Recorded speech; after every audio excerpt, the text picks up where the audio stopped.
June 30, 2016 ATB, Royal Electric Refuel Station, Conan Ward, Yokohama Settlement. 1326. As he pulled the car up to the cordoned-off recharging station, Corporal Kurugi cut the siren off in mid-wail. For a moment, all he could do was sit in the driver's seat, eyes pressed shut and exhausted. The oppressive summer heat had seemingly conspired with the week's stress, and the young soldier's limbs felt leaden and unresponsive. He didn't want to step out of the car and onto the scene of yet another seemingly unsolvable crime. It was demoralizing. Not as demoralizing as filtration work, though, he reminded himself. Besides, I need to keep up with Inspector Garcia. That exhortation fell flat, however, as Inspector Garcia had yet to make any move to get out of the car either. Dark rings had appeared under his brown eyes, and the normally immaculate counterinsurgency specialist had 2 days' worth of 5 o'clock shadow crusting his face. This was the 27th Yokohama sniper attack they had been called to in a week since that first urgent call that had sent them racing away from the farm. 27 attacks and 29 bodies in only 8 days. It was enough to tire anybody out. Of the 29 victims to date, only 12 had been Britannians from the homeland or the settlements in other areas. Of those 12, only 4 had been soldiers, all of whom had been off duty when they were shot. One had been a child, shot while making his way from his mother's parked car to the front door of his elementary school. And 17 of my people, Corporal Kurugi thought with a smoldering resentment. 17 men and women who were just trying to live their lives, trying to prove to the Empire that we are just as loyal as the honorary Britannians in any other area. With every new body, the pressure from on high to find the culprit had ratcheted up. Worse still, after a month of suppressing the story and 38 bodies so far, the Yokohama Settlement's municipal administration and the commandant of the Yokosuka Naval Base had finally decided that the public had the right to know that a lunatic with a sniper rifle was out in the settlement somewhere. Predictably, reporters from every major publication in the area and even a few from periodicals back in the homeland had descended on Yokohama like camera-wielding sharks. This had done nothing to reduce the crushing pressure on Inspector Garcia's shoulders, and by proxy, on Corporal Kurugi. From his seat behind the wheel, he could see a small crowd of the bastards mobbing a beleaguered police lieutenant, his gas mask slung across his chest and his face visible as he tried to field the insatiable questions. "Better him than us," Inspector Garcia remarked, clearly following Corporal Kurugi's gaze. "We might be able to get some actual work done while he's holding the gutter press at bay." "I hope you're right, Nelson," Corporal Kurugi said without much hope. "How much do you want to bet that they've already frightened off anybody who might have seen something?" "I'm not much of a gambler," Inspector Garcia demurred. "It's a bad habit to get into. Either way," he popped open his door, "we won't find any leads sitting here. Up and at them, Corporal." "As you say, Inspector." A squad of honorary Britannian police stood guard around the chargers, but their sergeant waved the inspector and the corporal through. The same squad seemed to have drawn some sort of short straw, that or they were the usual detail for standing guard around public crime scenes. Corporal Kurugi recognized the men present from the last 2 attacks. He tapped his fist against his breastplate to the sergeant, before following Inspector Garcia over to the tarp-covered body. Inspector Garcia was already kneeling by the corpse, an active recorder sitting next to him. Corporal Kurugi dutifully pulled out a pocket notebook, ready to copy down anything Inspector Garcia wanted in writing or to record his own thoughts. By now, they had worked out something of a routine. Victim was a light-skinned Britannian woman in her late 30s, Inspector Garcia began, flipping the tarp back. The victim has been identified as Jocelyn Tennyson by her driver's license and was the wife of Captain Stuart Tennyson and mother to Joshua and Alice. The victim was 5 foot 5 inches and just over 150 pounds. Victim has medium-length auburn hair and was wearing a yellow and white sundress.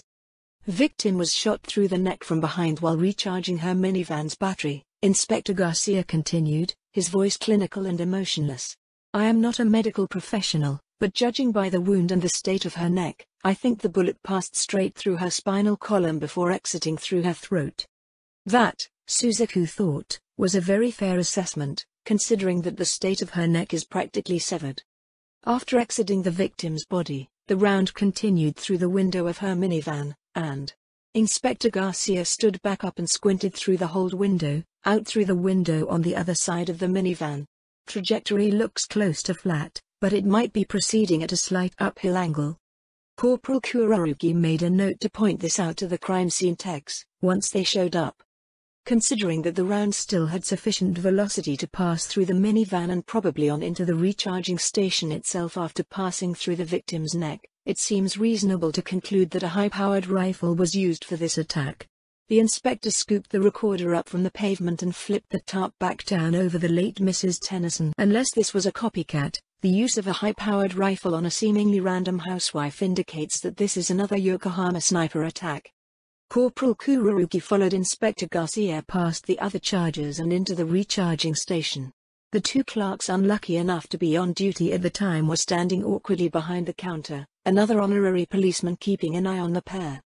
Inspector Garcia ignored all three in favor of the fresh bullet hole in the front window. The bullet penetrated the window and, he craned his head up and around, lodged. He tilted his head down slightly, just above the beverage coolers. A height of probably 6.5 feet, definitely not more than 7 feet. As Mrs. Tennyson was 5'5" according to her license, this definitely represents an upward trajectory. A note of excitement had crept into the inspector's voice. Corporal Kurorugi felt a similar excitement welling up inside. That angle said something very interesting about the shooter's location when he had fired the shot, namely, that the shot had to have been fired from a very low elevation and from a location very close to the target. So, Inspector Garcia continued into the recorder, this shot rules out the idea that the perpetrator is firing from an elevated position, at least in some cases. I will have to check back over the scene records from previous locations, but in this particular instance, the upward trajectory is unmistakable. However, this raises further questions. If the shooter is at or below ground level, how are they escaping notice? Corporal, Inspector Garcia said, turning to Kurorugi, please go ask the clerks for their security cameras recordings. Also, ask if they remember seeing or hearing anything. I doubt they will, but the formalities must be observed. Corporal Kurorugi sketched a salute and ambled over to the clerks, who gazed suspiciously at him. He smiled blandly back at the two Britannians. While they might be full citizens of the Empire and his superiors, he was vested in the borrowed authority of an inspector of the Imperial Bureau of Investigation, his own honorary status and 11 features be damned. Where do you keep your cameras recordings? He asked, purposefully blunt and enjoying a slight thrill at their clear distaste at his presumption. Do the street-side cameras record to the same computer or whatever as the ones inside the store? There's only one camera in the store, the older of the two replied. It's behind the counter, looking over the cash register. There's one camera looking at the charges, and one focused on the exit. Corporal Kurorugi waited patiently, his bland smile as immovable as granite. A moment later, the clerk grudgingly added, Corporal. So where are the recordings? Corporal Kurorugi asked, reiterating his question. Hurry up, I don't have all day. The younger clerk looked like he was about to say something, looked from Corporal Kurorugi to the other uniformed honorary Britannian standing by and over at the suited Inspector Garcia, and thought better of it. They're in the back office, the older clerk said, rising from his stool. Here, I'll show you. A few minutes of scanning fast-forwarded footage later, Corporal Kurorugi reported back to the inspector. Bad news, Inspector. The cameras aren't pointed toward anything off the recharging station's grounds. There's some good footage of Mrs. Tennyson getting hit, and there's a few frames of the clerks cowering behind the counter once the bullet went through the window, but nothing else. That, Inspector Garcia frowned, is unfortunate. It is, Corporal Kurorugi agreed, but when I asked that gentleman about other cameras, he jerked a thumb over his shoulder at the older clerk, who had returned his place behind the counter. He said that there's a camera on the traffic light down the street. If the shooter was firing from street level, we might see something. Good thinking, Corporal.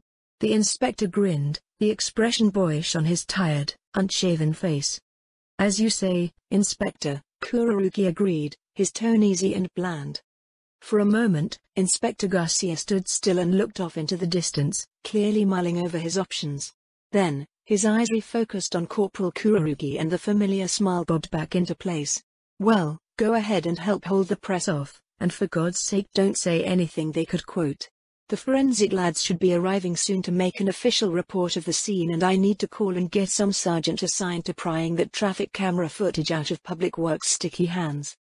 With a smart salute, Corporal Kururugi turned on his heel and started heading for the door, reinvigorated by the sense of progress being made. Before he got more than a few steps away, he heard Inspector Garcia behind him. "Oh, and Corporal?" Kururugi turned. "Good work, finding an alternative source of footage. Let's hope that it has our sniper in it, yes?" "Yes, Inspector." Corporal Kururugi replied with an answering grin, thrilled by Nelson's approval. "The sooner we can find him, the sooner justice will be done." July 5, 2016 ATB, Police Station, Funakoshiko Ward, Port Yokosuka Imperial Naval Base. 0637. To the gratified surprise of Corporal Kururugi, it took very little investigation to solve the twin mysteries of the shooter's placement and their amazing ability to escape from the crime scene without detection. With the benefit of hindsight, as he stood in front of Inspector Nelson's desk, he supposed the answer should have been obvious. "Obvious, sure, but there's no way I would have ever come up with it." "Well done, Corporal," Inspector Garcia murmured as he flipped through frame after grainy frame of traffic camera footage. "Very well spotted." "It didn't take much," Corporal Kururugi began before pausing to stifle a yawn. He'd managed to catch a few hours of sleep early in the morning as he'd waited for the labyrinthine police bureaucracy to spit out the information he'd needed. Just had to spot the pattern. He had found the first piece of that pattern in the topmost picture of the stack on Nelson's desk. Time-stamped seconds after the frame of the recharging station surveillance footage of the bullet smashing through the window, the traffic camera mounted on the stoplight at the nearby intersection had caught a white panel van in mid-turn, its rear oriented directly towards the station. The van's plates had unfortunately been outside of the frame, the car turned at just the wrong angle, but the vehicle had stood out to Corporal Kururugi when he had first reviewed the footage while Inspector Garcia had immersed himself in the forensic report. For the first time in his short career as a counterinsurgency agent, Corporal Kururugi Suzuku had a hunch. Following this hunch, he had filed further requests with the Directorates of Public Works managing several different settlement wards for any camera footage they possessed near the locations of previous Yokohama sniper attacks. In most of those cases, the footage of the days of the attacks had no van to be seen. But after hours and hours of searching, Corporal Kururugi had found vans of the same apparent make and model lingering near the scenes of 4 different attacks throughout the month of June. And in one of those scenes, Corporal Kururugi found a frame where half the van's license plate had been captured. Between that half of a plate number and the description of the van, and with the increasing pressure of the prefect of Yokohama and the commandant of Yokosuka Naval Base behind the investigation, records of a van recently stolen from a landscaping business in Kanagawa turned up with remarkable rapidity. "That's really all it takes sometimes," Inspector Garcia replied, already reaching for the phone. "Honestly, finding these patterns among the chaos and following up on them, pursuing the niggling little leads down. That's what makes a good investigator, Suzuku." The 7 honorary paused mid-dial to shoot Corporal Kururugi a proud smile. "You did very good work this time, Corporal. Very good work indeed."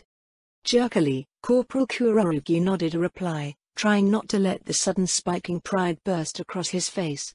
Thankfully, Inspector Garcia seemed satisfied by that mute response. As he turned his attention back to his call, Corporal Kururugi vaguely listened in as Nelson passed on his discovery to the naval base's commandant and soon to the head of the MP force garrisoned at Yokosuka, but only a fragment of his mind was oriented towards the call.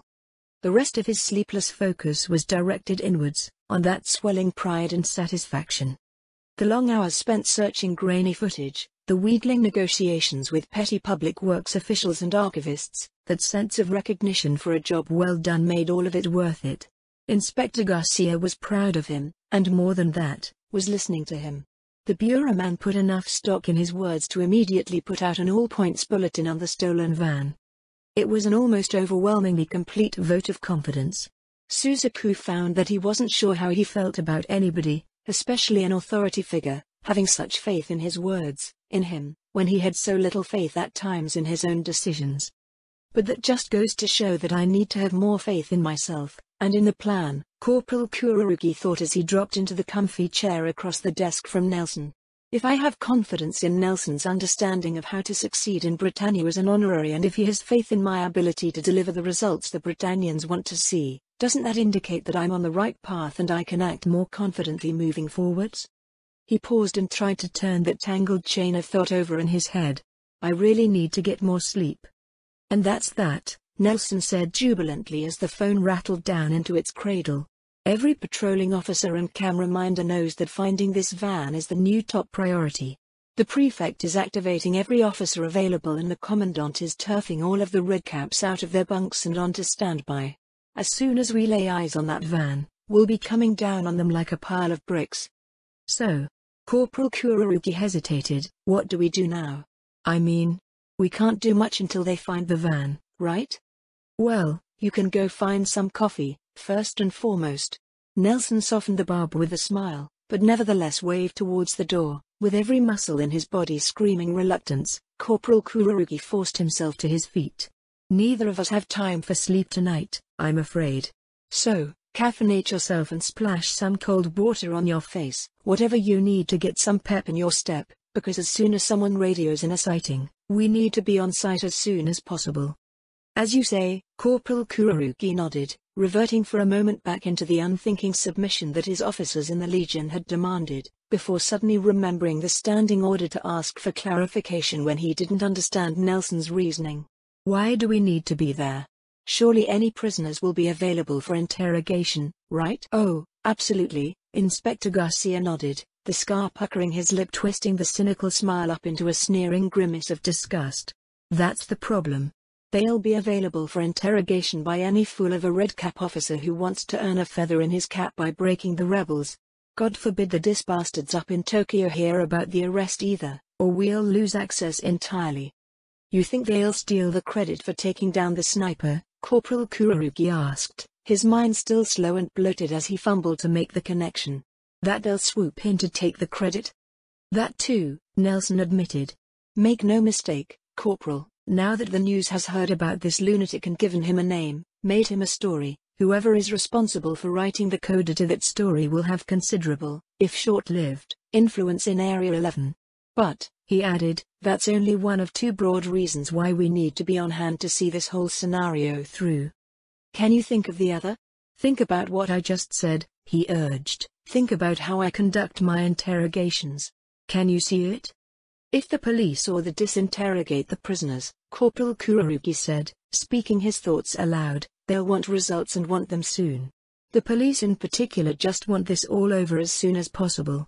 They've been humiliated by not being able to stop the attacks. So if they get their hands on the prisoners, they'll just force a confession. And? Nelson prompted, leading him on. And they'll confess to whatever they're told to confess, or they'll die under interrogation, Corporal Kururugi concluded.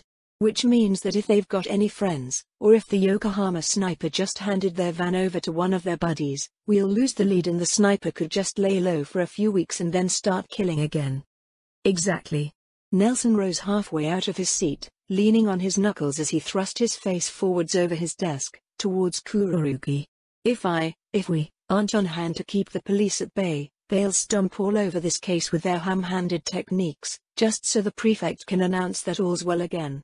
If the DIS gets their hands on the prisoners, God alone knows what they'll do, but if it means sabotaging a bureau operation, they might just let them go. Credit aside, if we want to end number terrorism in Yokohama, we need the sniper once and for all. I'll get the coffee, Corporal Kururugi nodded, suddenly alert as a fresh wave of energy flowed through him.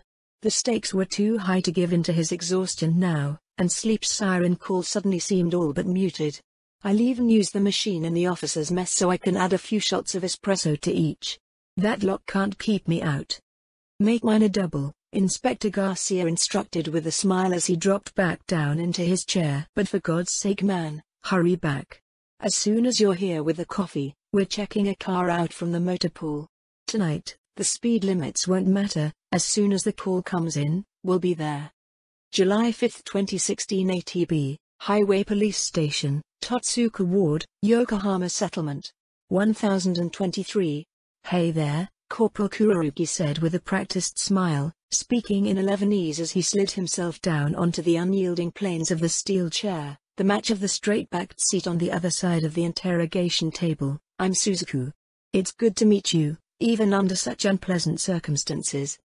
The first step, Nelson had taught him, is to establish rapport. Figure out who they are and what they need, and you'll be halfway done.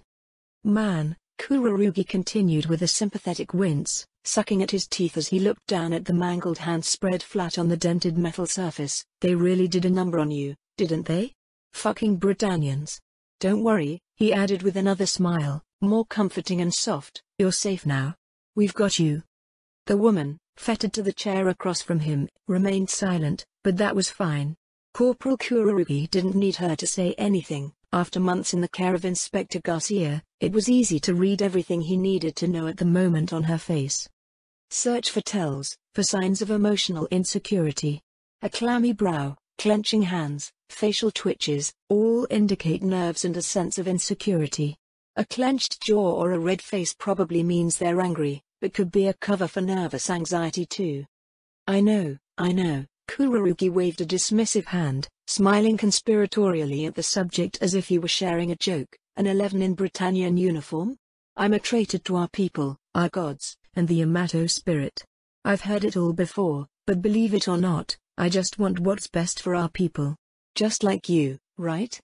Almost involuntarily, the woman opened her mouth and seemed on the cusp of speaking, but then she shot a frightened look at the broad expanse of opaque glass that made up one of the walls of the room. Don't worry, Corporal Kurorugi soothed, plastering a smile he certainly didn't feel on his face. While his smile was only skin-deep, he would privately admit to feeling a spark of anticipation. She was about to speak. Already, a crack had appeared in her facade. There's only another honorary behind that glass. He's making sure the local cops don't try to sneak back in. Don't lie if you can avoid it. Cultivate a sense of trust with the subject, to encourage a spirit of reciprocity. He carefully let the smile lapse into a perturbed frown, shaking his head as he gazed down at the woman's left hand again, letting his eyes linger on the twisted fingers and the mangled joints. That must really hurt. We'd better get you to a doctor soon. I can't promise anything, but if they can at least get everything pointed the right way again, you should make a full recovery. Oh, Kurorugi added offhandedly, and give you something for the pain too.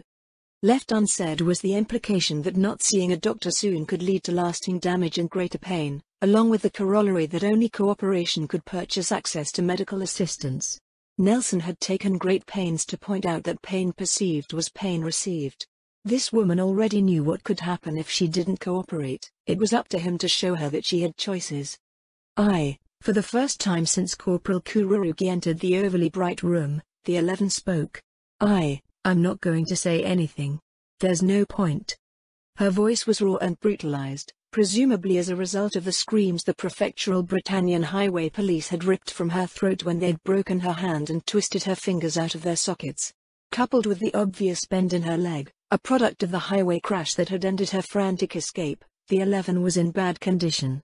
Honestly, the fetters to the chair were redundant. It's not like the suspect could have walked out under her own power. Corporal Kurorugi found it difficult to care, although he did his best to pretend otherwise. Indeed, the only outrage he felt over the clear torture the prisoner had sustained before Inspector Garcia had arrived to put an end to it was the clear illegality of the highway police's actions. Still, it's hard to blame them. He mused behind his sympathetic smile, carefully modeled after Nelson's own. She didn't pull the trigger, but she was the driver for the bastard who put one of their buddies in the hospital this morning, and another in the morgue. It had been a very busy morning. Shortly after the all-points bulletin had gone out on the van, a spectacularly unlucky patrol unit had noticed the stolen vehicle trundling along down a frontage road. The two-man patrol had tried to pull the van over, but as soon as they'd turned on their flashing red and blues, a hail of gunfire had smashed through their windshield, killing the driver and sending the police car off into an uncontrolled crash trajectory with a telephone pole. All units in the district, including the borrowed car with Corporal Kurorugi behind the wheel and 2 VTOLs launched from Yokosuka, had converged on the Britannian suburb on the southern edge of the Yokohama settlement. Amazingly, the van had been quickly cornered and, after a brief pursuit, ran into an unyielding brick wall by the panicking driver, who now sat across the table from Corporal Kurorugi. But, he knew, she isn't the sniper. Or, at least, She's not the triggerman in the group of people we call the Yokohama Sniper. The search of the van had turned up 3 sleeping bags and an abundance of detritus, more than enough to suggest that multiple people, multiple women, judging by the abandoned clothes, had been living in that van over the last few weeks. Of whom only one, the driver, had been caught. And by the time Inspector Garcia and I finally caught up, the cops had already dragged her back and begun their own little amateur interrogation. And that's not even getting into what else we found in the van. What makes you say that? Asked Corporal Kurorugi with a quizzical frown. You're not the one we want, are you? When's that ever mattered? Came the instinctual bitter response, exhausted emotion dripping from every word. When the hell has that ever mattered, Brit? We both know what happens to anybody your side doesn't like, and anyone next to them too. No matter what I say, it's all gonna end the same way. Long trenches full of bodies, disappearing under shovel-load after shovel-load of soil. What would happen once word of those long scars in the earth leaked out? The whole street reeked of an unholy mixture of burning garbage and overcooked pork. I swear. Suzaku, I swear. I'm going to obliterate Britannia. That's not always the case, Corporal Kurorugi replied with easy reassurance, cramming the memories of Toyama and Christmas back into the vast mental storehouse that was always under lock and key. There's plenty of leeway, depending on the circumstances of the matter. Not to put too fine of a point on it, but there's lots of people who want all of this sniper business to end sooner rather than later. They're willing to make significant concessions to make that happen. The anxious, self-centered character, Nelson had advised him after the interrogation of a previous subject equally concerned with their own self-preservation, is fearful, although they constantly try to conceal their fears, often by presentations of bravado. Don't push back on these displays, but instead try to reward their courage by soothing their fears. If pressed for time, offer them a way out with an obvious catch. Aha. The subject didn't seem convinced, but Kurorugi felt like she really wanted to be convinced. In his estimation, she didn't want to die, but didn't see a way out of her situation. That's why your thugs fucked up my hand, right? They're not my thugs. Kurorugi let a bit of Suzaku slip into his voice, along with a taste of his very real disgust at the unsanctioned violence. I am truly sorry for the way they treated you, Miss Kane, the subject muttered, prompted by his pointed silence. Her reply was reflexive. The fatigue and fear inspired by her situation were undermining her focus and will to resist. For the first time, she had answered one of his questions. He felt a slight thrill at the petty but important triumph. Nelson had taught him that the first answer was always the most difficult, and that the next answer would always come easier. I am truly sorry for your treatment, Miss Kane, Kurorugi repeated, and believe me, I want to get you to the hospital as soon as possible to get that hand looked at, and your leg. It's amazing that you're still able to hold yourself together after so much pain. But, he shrugged apologetically, I don't have that much say, you see? I need something to convince the police to release you to my custody. It's working. Kurorugi could see it in Kane's eyes, the way her walls were crumbling. Her hand must be a mass of pain, and her leg little better. Beyond that, she was sitting in an interrogation room in a police station basement, the worst nightmare for any number terrorist. And, Kurorugi was increasingly certain, Kane had never been strong, but preferred instead to follow the strong. And here in this little room, even though he wore the uniform of her enemies, he was strong. And that means I can protect you, Kurorugi thought, keeping his face earnest and open, shamelessly using his youthful and seemingly guileless features to his advantage. I can get rid of your pain, get your hand splintered and leg treated, and best of all, I can keep the cops and the executioner's wheel away from you. I need something, he reiterated, catching Kane's eyes and holding them with his own, something that I can send them off on, something to distract them. They're angry, you see? Someone shot their buddies this morning. But it wasn't you, right? They don't need to have any interest in you. Especially not if they know who they should be interested in instead. A dry tongue flicked nervously across split lips. Kane was wavering. She swallowed convulsively. I didn't shoot anyone. Not here. Not Britannians. I know that, Kurorugi replied with a supportive nod and a smile. You were the driver, weren't you? We found the hole in the back of the van, by the way. That was a really clever idea, concealing a firing hole just above the license plate. And that sliding panel was some good work too. But there's no way you could have shot a gun out that hole while you were driving. And we didn't find the gun either. Kururugi paused for a moment, letting Kane simmer, before asking, "Where is the rifle, Kane? Where are the other two girls who were riding around with you?" Kane wavered. Kane fell. She licked her lips again, "I don't know. One of them's been gone for weeks." She was smart enough to see how things were going. I think that's what made her go nuts. And once we knew the van was made, she said we should split up and meet back at. The words caught in the injured woman's throat. "Do you need some water?" Kururugi asked, all solicitous concern. "I'll get you some, and I'll get the key to unlock your wrist so you can drink. But first, tell me about her." And so, haltingly at first but with increasing fluidity and detail as she fully collapsed, Kane told Corporal Kururugi about the Yokohama sniper. July 5, 2016 ATB, Totsuka Ward, Yokohama Settlement. 1147. An hour and a half later, Kururugi Suzuku left the Totsuka Ward Highway Police Station, ready to join the urgent efforts to hunt down Tanaka Chihiro and her remaining accomplice and bring them to justice, assuming said accomplice hadn't skipped town already. Behind him, a squad of honorary Britannian police trailed out from the station with all the fearsome certainty of a gaggle of ducklings. They seemed almost terrified of the freshly issued pistols hanging at their hips, jerking their hands away from the weapons whenever their hands accidentally brushed up against the stiff leather holsters.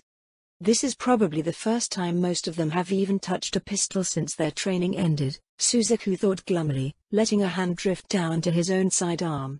Not exactly the team I'd want backing me up on the hunt for a dangerous terrorist, but needs must and all that.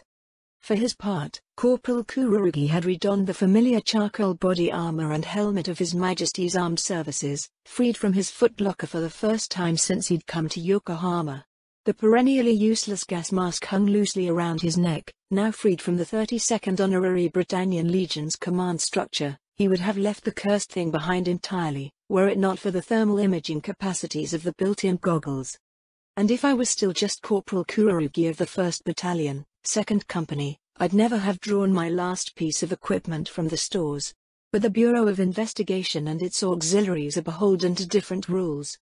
Indeed, while the leadership of the armed services in Area 11 had seen fit to prohibit their honorary soldiers from using any weapon more deadly than a pistol, and even that in only the most dire of circumstances, the Bureau leadership in Area 11 consisted solely of Inspector Nelson Dutra Garcia at this point, which meant that Nelson had a practical monopoly on the Bureau's fearsome reputation. A reputation he had already drawn on 3 times this morning. First by seizing custody of Morita Kane and ordering, as soon as Corporal Kururugi completed his interrogation, her immediate transfer to the Richard Hector Memorial Hospital in the Yokohama settlement for medical treatment.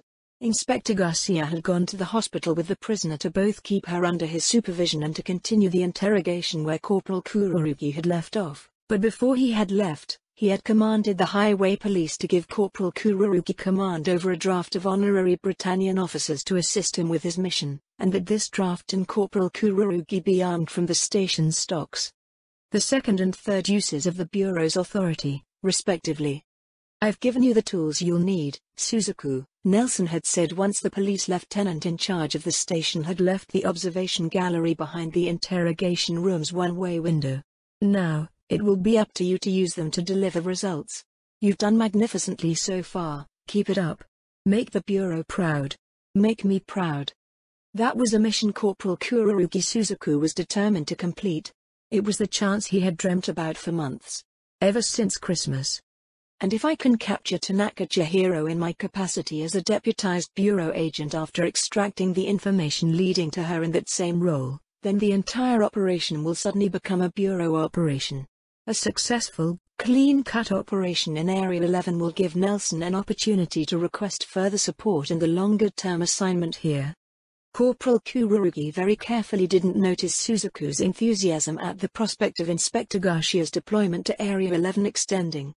"A Bureau field office here in the area will make everything better," Suzuku explained, the thought curiously tense. "The Bureau will keep a closer eye and a tighter hold on the purists, putting an end to any further incidents like back in Tokyo, which will benefit all honoraries.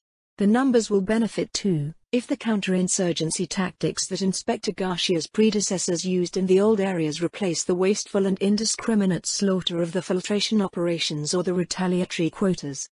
All right, Corporal Kururugi turned back to his little knot of honorary Britannians, who clustered warily in front of him. Listen up, boys and girls. We've got a job to do. The 10 men, all older than him by at least 5 years, let the remark pass without challenge. He was a stranger to them, but his military grey uniform and the familiarity the man from the bureau had shown him, clapping him on the shoulder and shaking his hand before hopping aboard the ambulance taking the prisoner to the hospital, made the pecking order abundantly clear. The Yokohama sniper is out there, somewhere in the Totsuka ward. We're going to find her. That little revelation sent a shiver of unease through the cluster of police officers, but none of them spoke up. None of them wanted to mark themselves out as weak, as lazy, as fearful cowards. And in doing so, they only prove how frightened they really are. But if they fear the system, they'll be happy to make sure everybody else is just as afraid as they are. She's just one woman, far from home and all alone, Corporal Kururugi went on, his tone deliberately casual as he addressed the men in a way his old fire team would have been shocked to hear, although admittedly a dangerous one. But, he patted the butt of the rifle slung over his shoulder, we're dangerous too, aren't we? I need to relate myself to them. If I'm a stranger, they won't trust me and will be slower to take my orders. Use inclusive language. I won't lie to you, Corporal Kururugi continued, pointedly making eye contact with policeman after policeman, holding their gaze for a moment before moving on. This isn't going to be easy. Someone could get hurt. I can't promise everything will be all nice and safe. If I could, well. He shrugged and leaned back against the nearest police car. Do you think they would have sent us out? That brought a light wave of feeble smiles, and Corporal Kururugi smiled back, sharing the common experience of honorary soldiers given an unpleasant and dangerous task. This is how the Britannians think this is going to go, Kururugi continued, theatrically lowering his voice and prompting his audience to lean in almost conspiratorially. They think we're bait. The sniper is a rabid bitch, and as soon as she sees our uniforms, she's going to start shooting. We'll cower and hide, but most importantly we'll hold her in place while our betters swoop in to make the arrest and claim all the credit. Grimaces and nods, but no trace of surprise or dismay appeared on the faces of his fellow honoraries. These men knew the score. They, Kururugi was bitterly certain, had never bought into the Britannian propaganda the way a younger Suzaku had. Just like his former comrades in the 32nd Legion, their low expectations prevented any disappointment. On the other hand, expecting nothing makes any sign of something better welcome. That's not how this is going to go. The change of tone was textbook Nelson. Corporal Kururugi even heard a faint touch of the melodic accent of Area 77 in his voice as it strengthened with conviction and certainty. Not this time. This time, we will take the credit along with the danger, for both ourselves and for the Bureau of Investigation, who Inspector Garcia has pledged will reward us if we bring the sniper down. There were no cheers, no smiles, no signs of enthusiasm, but Corporal Kururugi hadn't expected any. These were disillusioned men, working for a paycheck in the vague hope that things wouldn't get any worse. But none of them stepped back, none of them looked outwardly skeptical or incredulous. It will have to do. Load up, men, Corporal Kururugi directed, straightening up from the police car and stepping aside.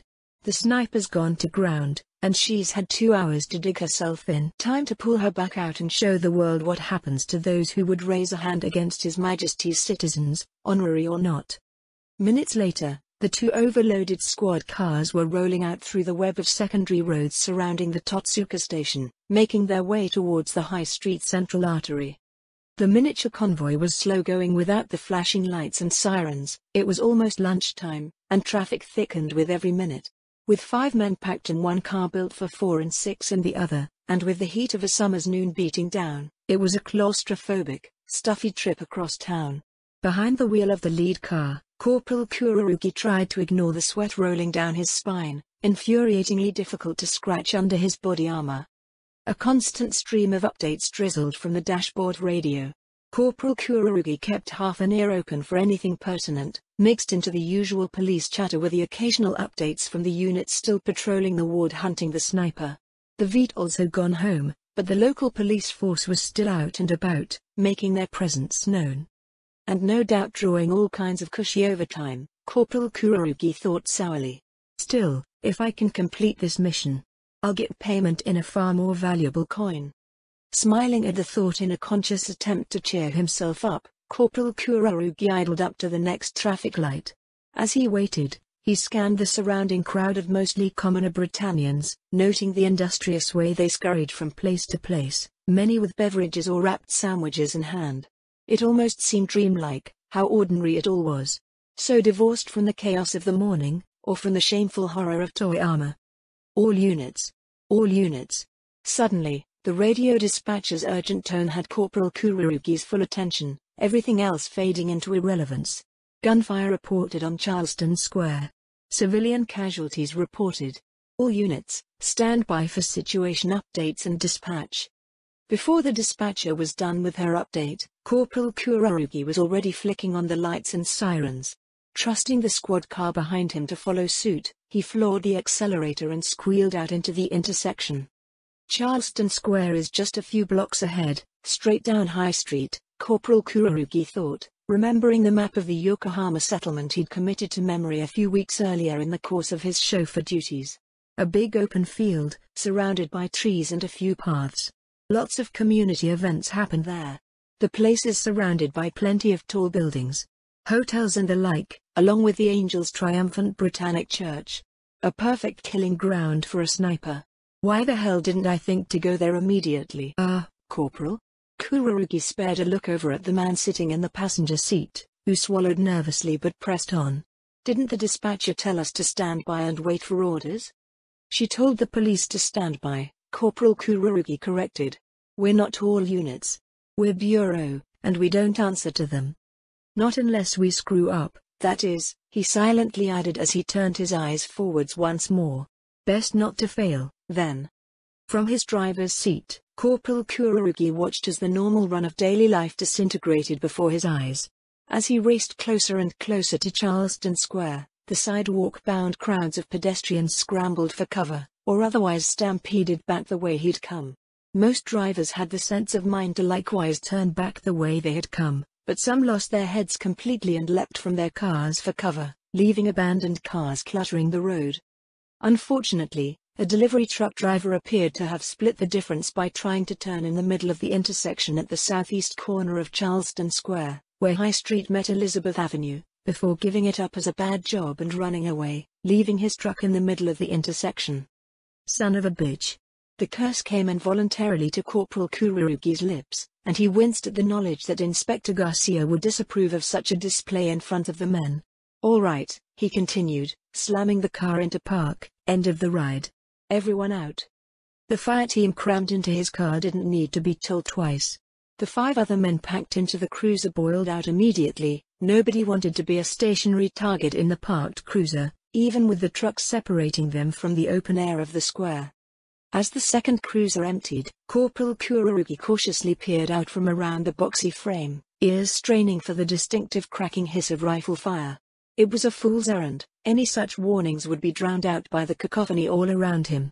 Down the street, cars screeched and swerved. Civilians sheltering behind any scrap of cover available yelled at one another, voices angry and hysterical. Others whimpered into their cell phones, making calls home or to the police to tell them what they already knew. Somewhere out on the broad expanse of green, someone screamed in agonized pain. Turning back to his borrowed squad, Corporal Kururugi found 10 pairs of eyes fixed on him, waiting for instructions. Waiting for him to tell them what to do. Looking past the honorary policeman, he saw still more eyes fixed on him, as civilians took the cue and looked to him as a leader.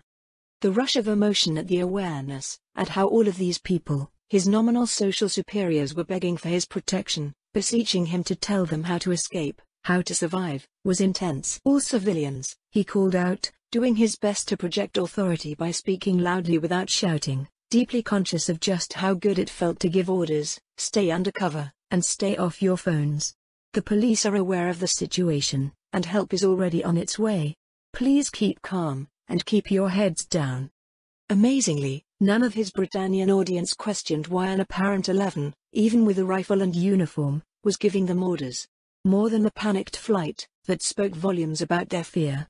Now, Corporal Kururugi continued, his eyes jumping from civilian to civilian in the shelter of the truck, still trying his best to channel Nelson's unflappable charm and aura of natural command. Did any of you see anything? Did you see anybody go down, or see the shooter? Mute gazes and silent headshakes met him. One man wrapped his arms around himself, trying to resist the racking shakes. All useless. Corporal Kururugi stuck his head back out around the truck. One side of the square, proceeding north along High Street, was lined with a multitude of 2- and 3-story buildings.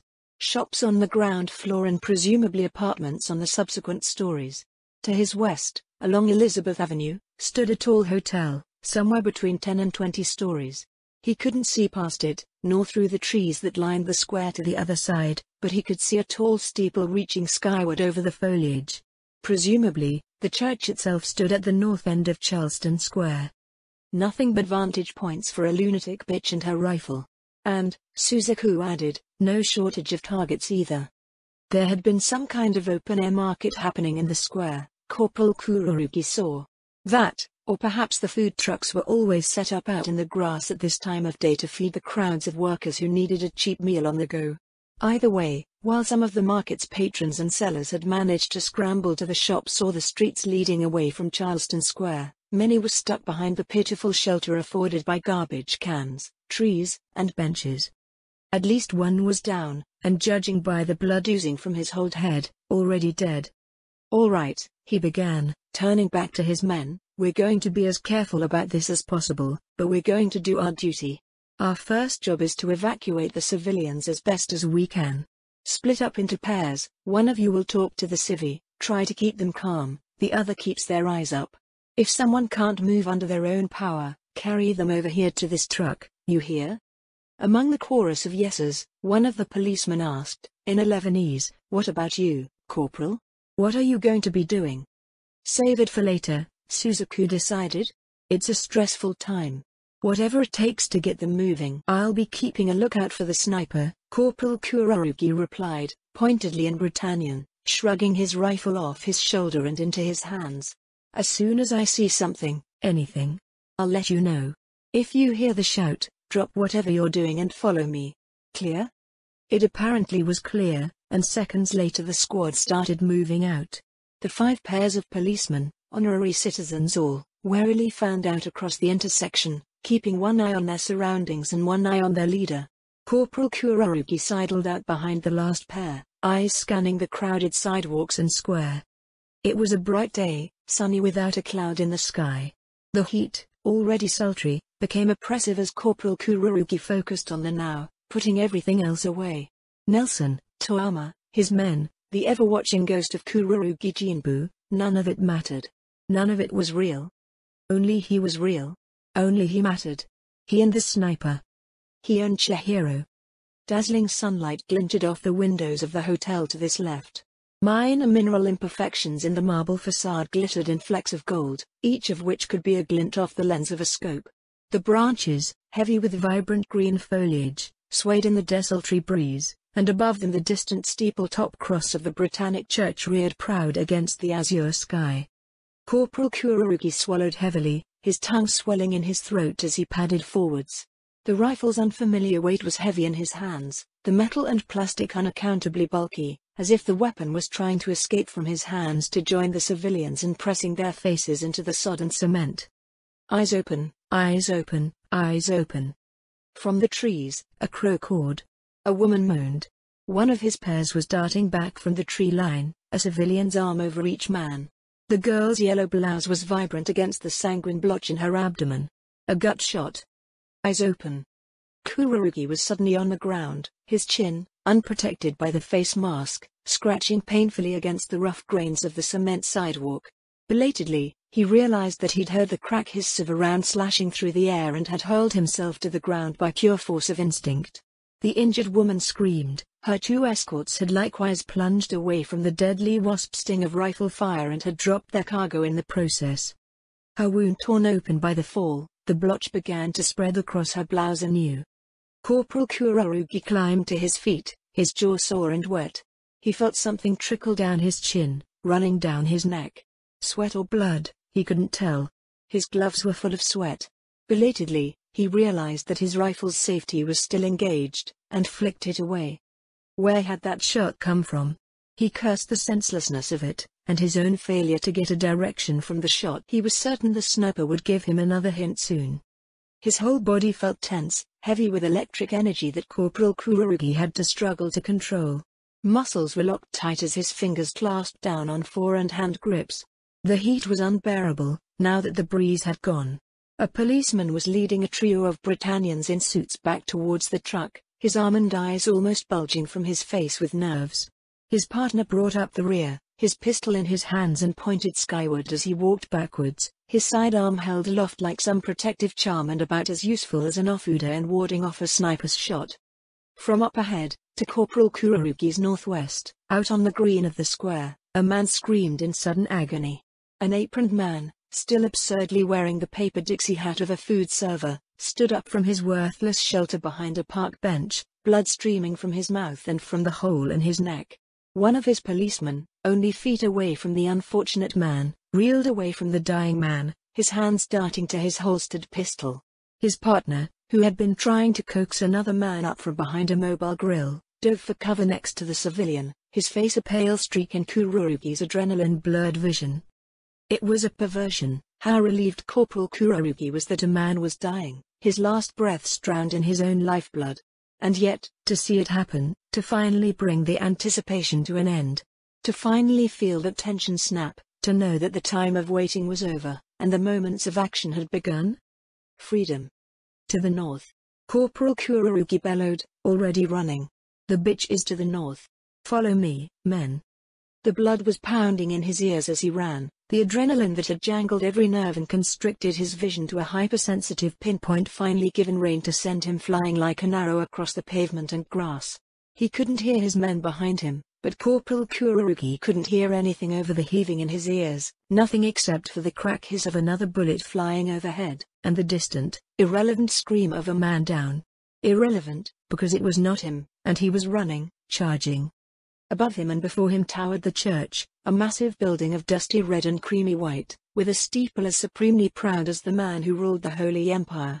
Tall windows in iridescent blues, greens, and imperial purple suggested at the divine mysteries of royalty, of power. High above in the steeple, through a yellow-tinged window, Corporal Kurugi could dimly see a suggestion of a massive bell, and could see a shadow darting from window to window. The church, he yelled again, his wind coming deep and strong as he ran. The rifle, previously so heavy in his hands, had all the mass of his childhood training sword, practically a stick. The bitches in the church.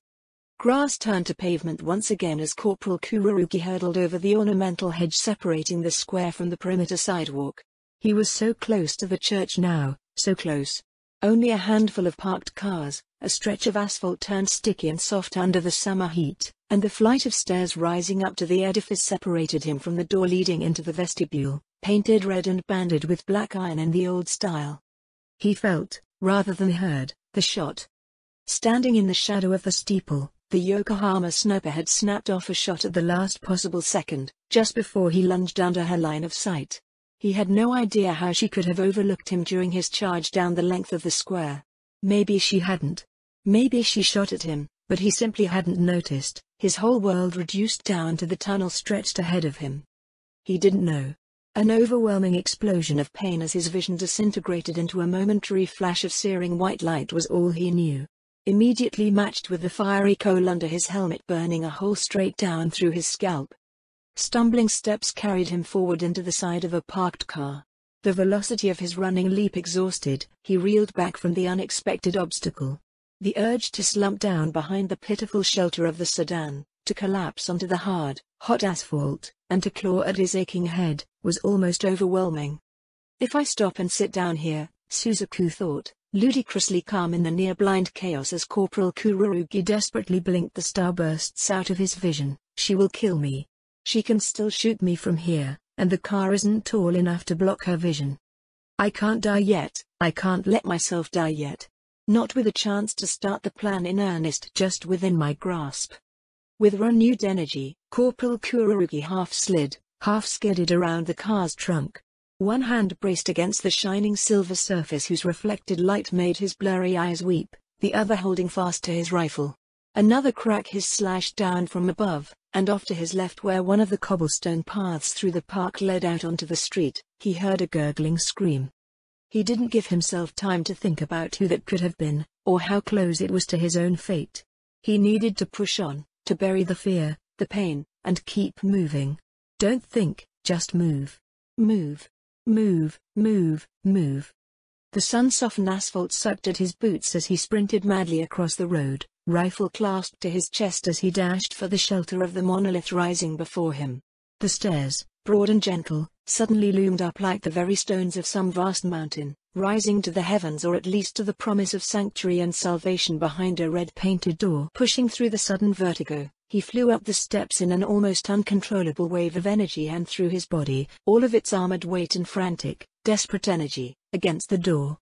The door flew open, bouncing of the wall behind it with a protesting groan echoed by Corporal Kururugi as he flung himself around the corner and into the vestibule of Angels Triumphant. It was like stepping into another world.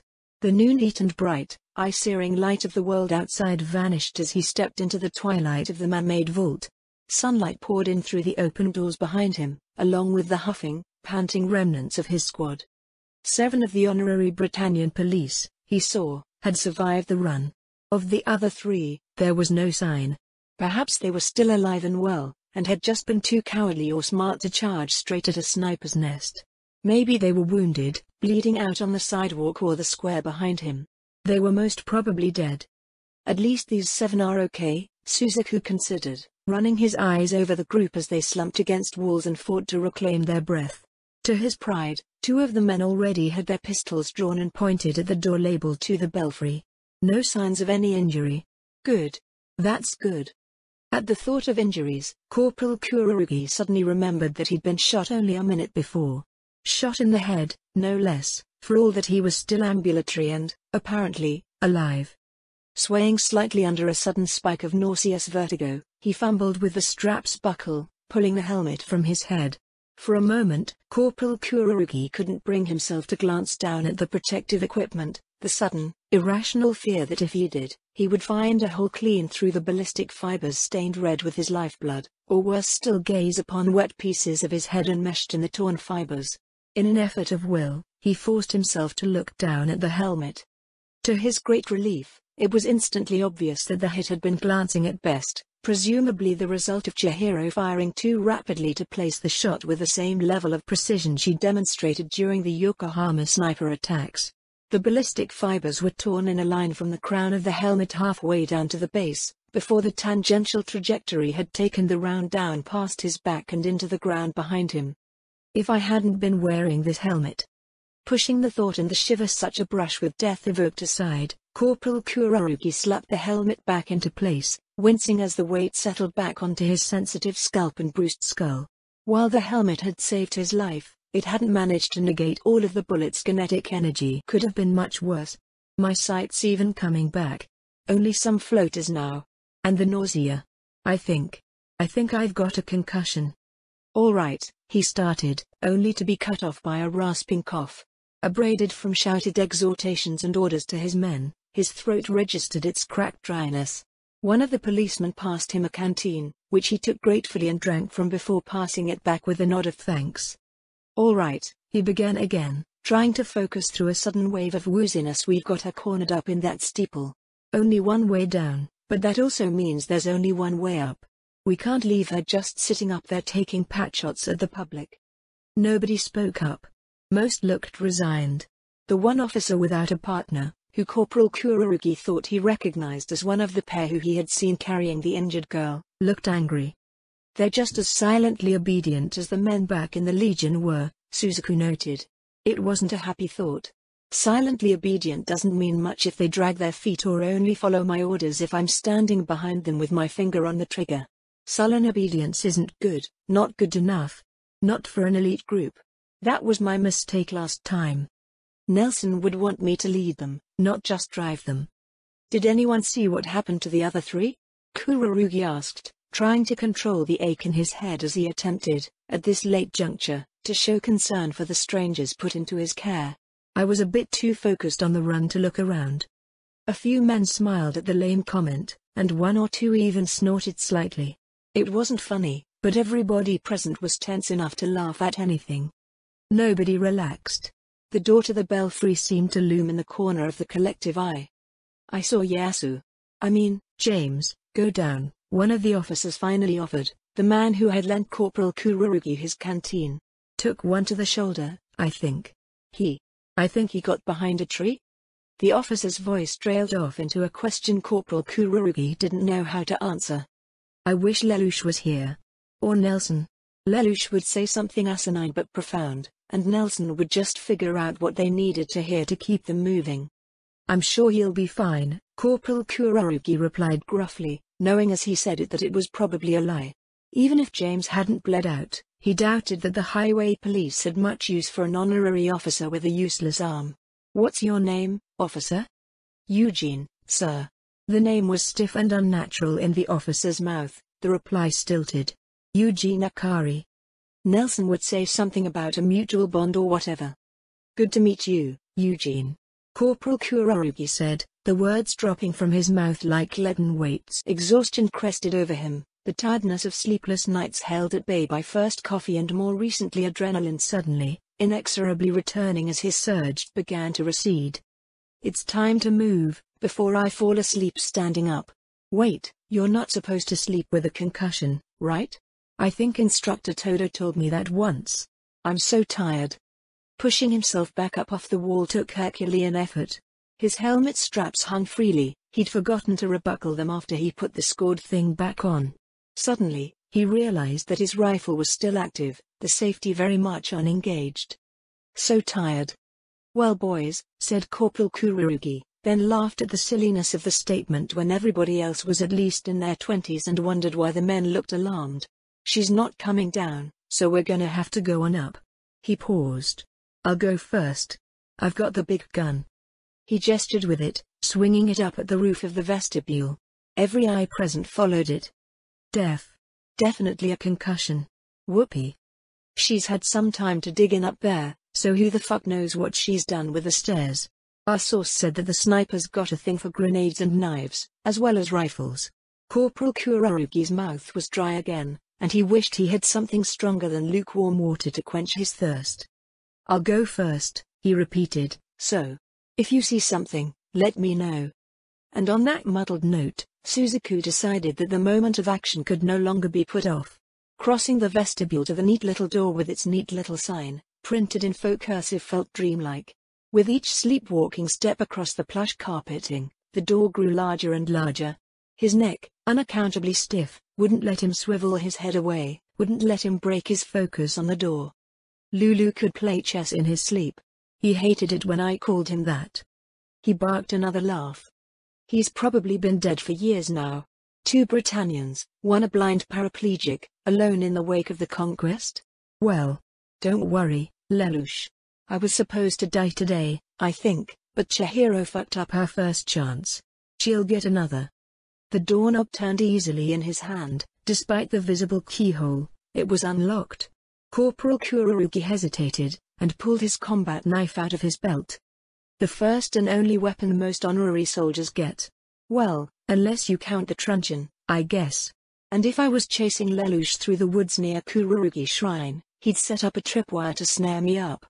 Carefully, he cracked the door open just wide enough to smoothly slide the blade, sharpened to a razor edge every morning, up and down the height of the door. At chest height, he encountered just a trace of resistance that parted under his descending blade. Gotcha. Stepping back, Corporal Kururugi let the door quietly glide open on its well-maintained hinges. The same deep plush carpet that blanketed the vestibule's floor extended into the tiny room housing the staircase and up the stairs at least to the first switchback. Looking up, Corporal Kururugi noted that the stairs met a longer balcony-like structure a floor up. Presumably there was an exit onto the sanctuary's upper gallery there, and then the stairs up into the steeple proper would begin. More importantly, a grenade, Britannian Army issue, was securely taped to the wall to his right, just beside the staircase door. A string dangled from its ring pull pin, the other end hanging limp and impotent. If Corporal Kururugi had opened the door with any more force, he would have ripped the pin from the device and blown himself up. A classic, Suzaku said happily to himself, remembering a pepper bomb Lelouch had set up just outside of his room one happy spring morning. Didn't get the scent out of my hair for 2 whole showers. By the time he was halfway up the first flight of stairs, the first man, Private Eugene, Officer Eugene, he corrected himself, had entered the stairwell after him. To Corporal Kurorugi's disapproval, it wasn't until the third man had entered the room that someone else noticed the live grenade still taped to the wall beside them. "Yes, be careful," Corporal Kurorugi muttered at the shocked curse. "And keep your voice down. No need to give the sniper precise updates on our progress." Chastened, the men began slowly ascending the stairs behind him, and Corporal Kurorugi resumed his trudging progress, trudging, because he was, as best as he was able, eyeballing every inch of banister, runner, carpet, and creaking pinewood step, scanning for more improvised bombs or spring-loaded knives connected to tripwires or whatever other nonsense Chihiro had managed to cook up during her hours of preparation for her final stand. It was infuriating how his addled mind simply refused to focus, eyes turning and swiveling seemingly at their own pleasure.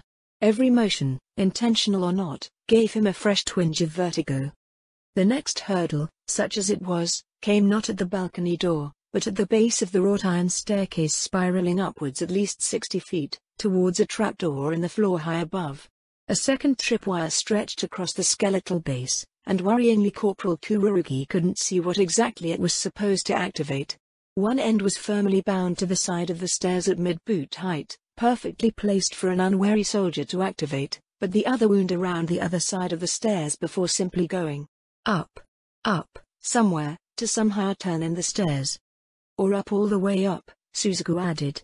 The exact purpose of the trap was a mystery. Either way, even more mysterious was where Chihiro had gotten so much material to go to ground with. Kane had referenced some sort of rebel organization, but in Corporal Kurorugi's experience most 11 insurgents had very limited resources. If an operative working independently like the Yokohama sniper enjoyed such a wealth of explosives, that spoke volumes about the dangers of this mystery organization. There were charges leveled against a pair of corrupt lords several months ago, Corporal Kurorugi dimly remembered, trying to remember the almost forgotten news item. And something about the theft of explosives from a warehouse. Last summer? A chill washed over him, the sweltering heat of the steeple momentarily forgotten. My outpost. It was only 3 kilometers away from the Shinjuku ghetto. How long has this pack of terrorists been lurking, right under my nose? A year? 2 years? Why am I standing around and staring at a flight of stairs? Worry about this later. Mind your step, Corporal Kurorugi grunted as he carefully stepped over the thin wire. There's something here. Indeed, it wasn't until Corporal Kurorugi was 10 feet and 2 twists of the spiral staircase up in the air that someone, some idiot of an honorary, some uniformed fool, fucked up and stepped on the line. Suddenly, the wire, heretofore invisible where it stretched up through the central axis of the spiral, thrummed into visibility as high above a bell tolled loudly. Not a trap, he thought frantically, already running as his adrenaline surged at the memory of hissing rounds streaking from above, but an alarm. She knows where we are now. Resisting the urge to crane his head up towards the trapdoor high above, Corporal Kurorugi focused on nothing but running up the steps. He couldn't afford to look away from the stairs, to look up as the memory became reality with a thunderously echoing crack that put her shots under the open sky to shame. The stairs provided minimal cover, and he was in the lead. If he lost focus now, if he let his feet get caught under the iron stairs treads, he would be horribly vulnerable to Chihiro's fire and a simultaneous obstacle to his men's advance on the madwoman's elevated position. They might not even stop running. They might just trample over me and smash me between the stairs and down to the floorboards below. Below him, a few of his officers were returning fire. He caught sight of Eugene through a gap between the stairs, 2 turns below with his face and sidearm craned almost straight up, firing away at something Corporal Kurorugi wouldn't let himself be distracted by. The crack of rifle fire continued to lash down from above, and he fancied that he could almost hear the sound of the piston motor working as it propelled round after round into the accelerator coils. How many stairs are left? How high up am I? Suzaku asked both questions before pushing the wonderings aside. No past. No future. Only the present. Up and up, the rifle swinging side to side in his arms, a stitch growing under his ribs, under his body armor. He had lost his helmet at some point, he blearily realized, the air flowing through his sweat-damp hair pleasantly cool. Up and up and up, until suddenly there wasn't an up anymore, only the tight confines of the clockroom, a nest of gears and shafts against one wall and a vast glass clock face studded with yet more gearwork on another. And, in the center of the room, rising from the floor next to the trapdoor, was another, shorter staircase, practically just a canted ladder, rising to a second trapdoor. Presumably, the belfry was above their heads, through that second door. Chihiro was nowhere to be seen in the clock room, although Corporal Kururugi vaguely noted a bullet hole in the ceiling just over his head, where one of his men had made a lucky shot up through the first trapdoor, presumably narrowly missing the sniper. Corporal Kururugi kept his rifle warily trained on the opening in the ceiling as he sidestepped clear of the entrance to the room, allowing the men on his heels to stumble up the last few steps after him. 5 men made it, the last Eugene, who turned a sweat-soaked face towards him as the officer slapped a fresh magazine into his pistol. "Report, Eugene," Kururugi said around his thick tongue, his saliva syrupy thick in his parched throat. "Where's the rest?" "Dead, sir," came the expected reply. Eddie overbalanced and fell over the railing. "He might still be alive. Andrew isn't. She got him right in the right in the face, sir." Oh. There didn't seem to be anything else he could say in that moment. He'd never heard either man's Britannian name before that moment, and wouldn't have been able to pick them out of the squad's initial lineup if his life was on the line. He'd only paid attention to the uniforms, not to the men wearing them. "Mistake, mistake, mistake," muttered a voice that sounded old and fat, yet pathetically proud. "No end to your mistakes, no pause in your endless betrayals. First your country, then your family, then your own command. Mistake, mistake, mistake." "Shut up, father." Eugene blinked, and Corporal Kururugi realized he'd said that out loud. "Up," he snapped, and before he could think twice about it, Corporal Kururugi was in motion once more, pushing his flagging body for everything it could give him. And there she was, appearing at the head of that last flight of stairs as if in answer to his call, a twisted thing that barely seemed human, much less female, down on one knee. For all that Tanaka Chihiro's face was locked in a grimace of demonic, tooth-bearing hatred, her rifle was stone steady as it pointed down at him like the accusing finger of a judgmental god. Or the sternly unwavering disapproval of a father whose demands he could never quite appease.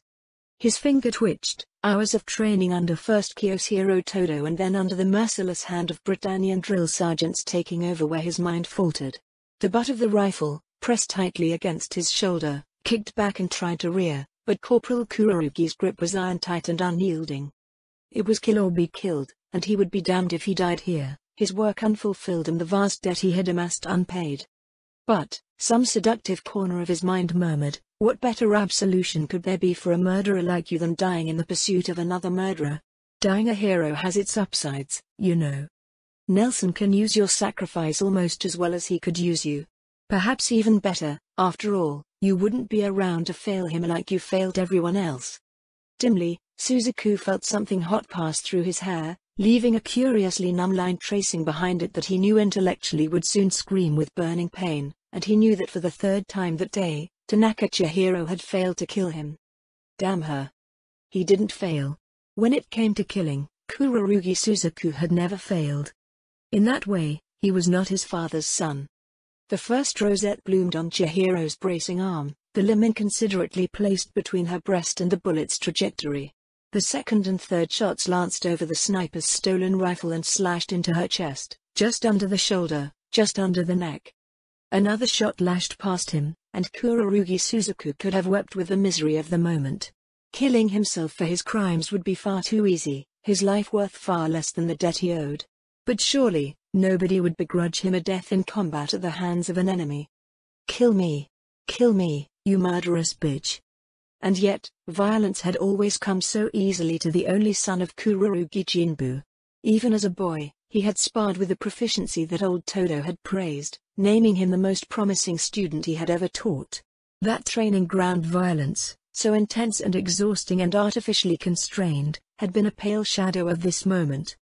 All of it, All of the beatings of criminals and dissident soldiers with fist and truncheon, even the ghostly memory of a sword stabbing into muscle gone soft and fatty with age, all had been just a pale shadow of this moment.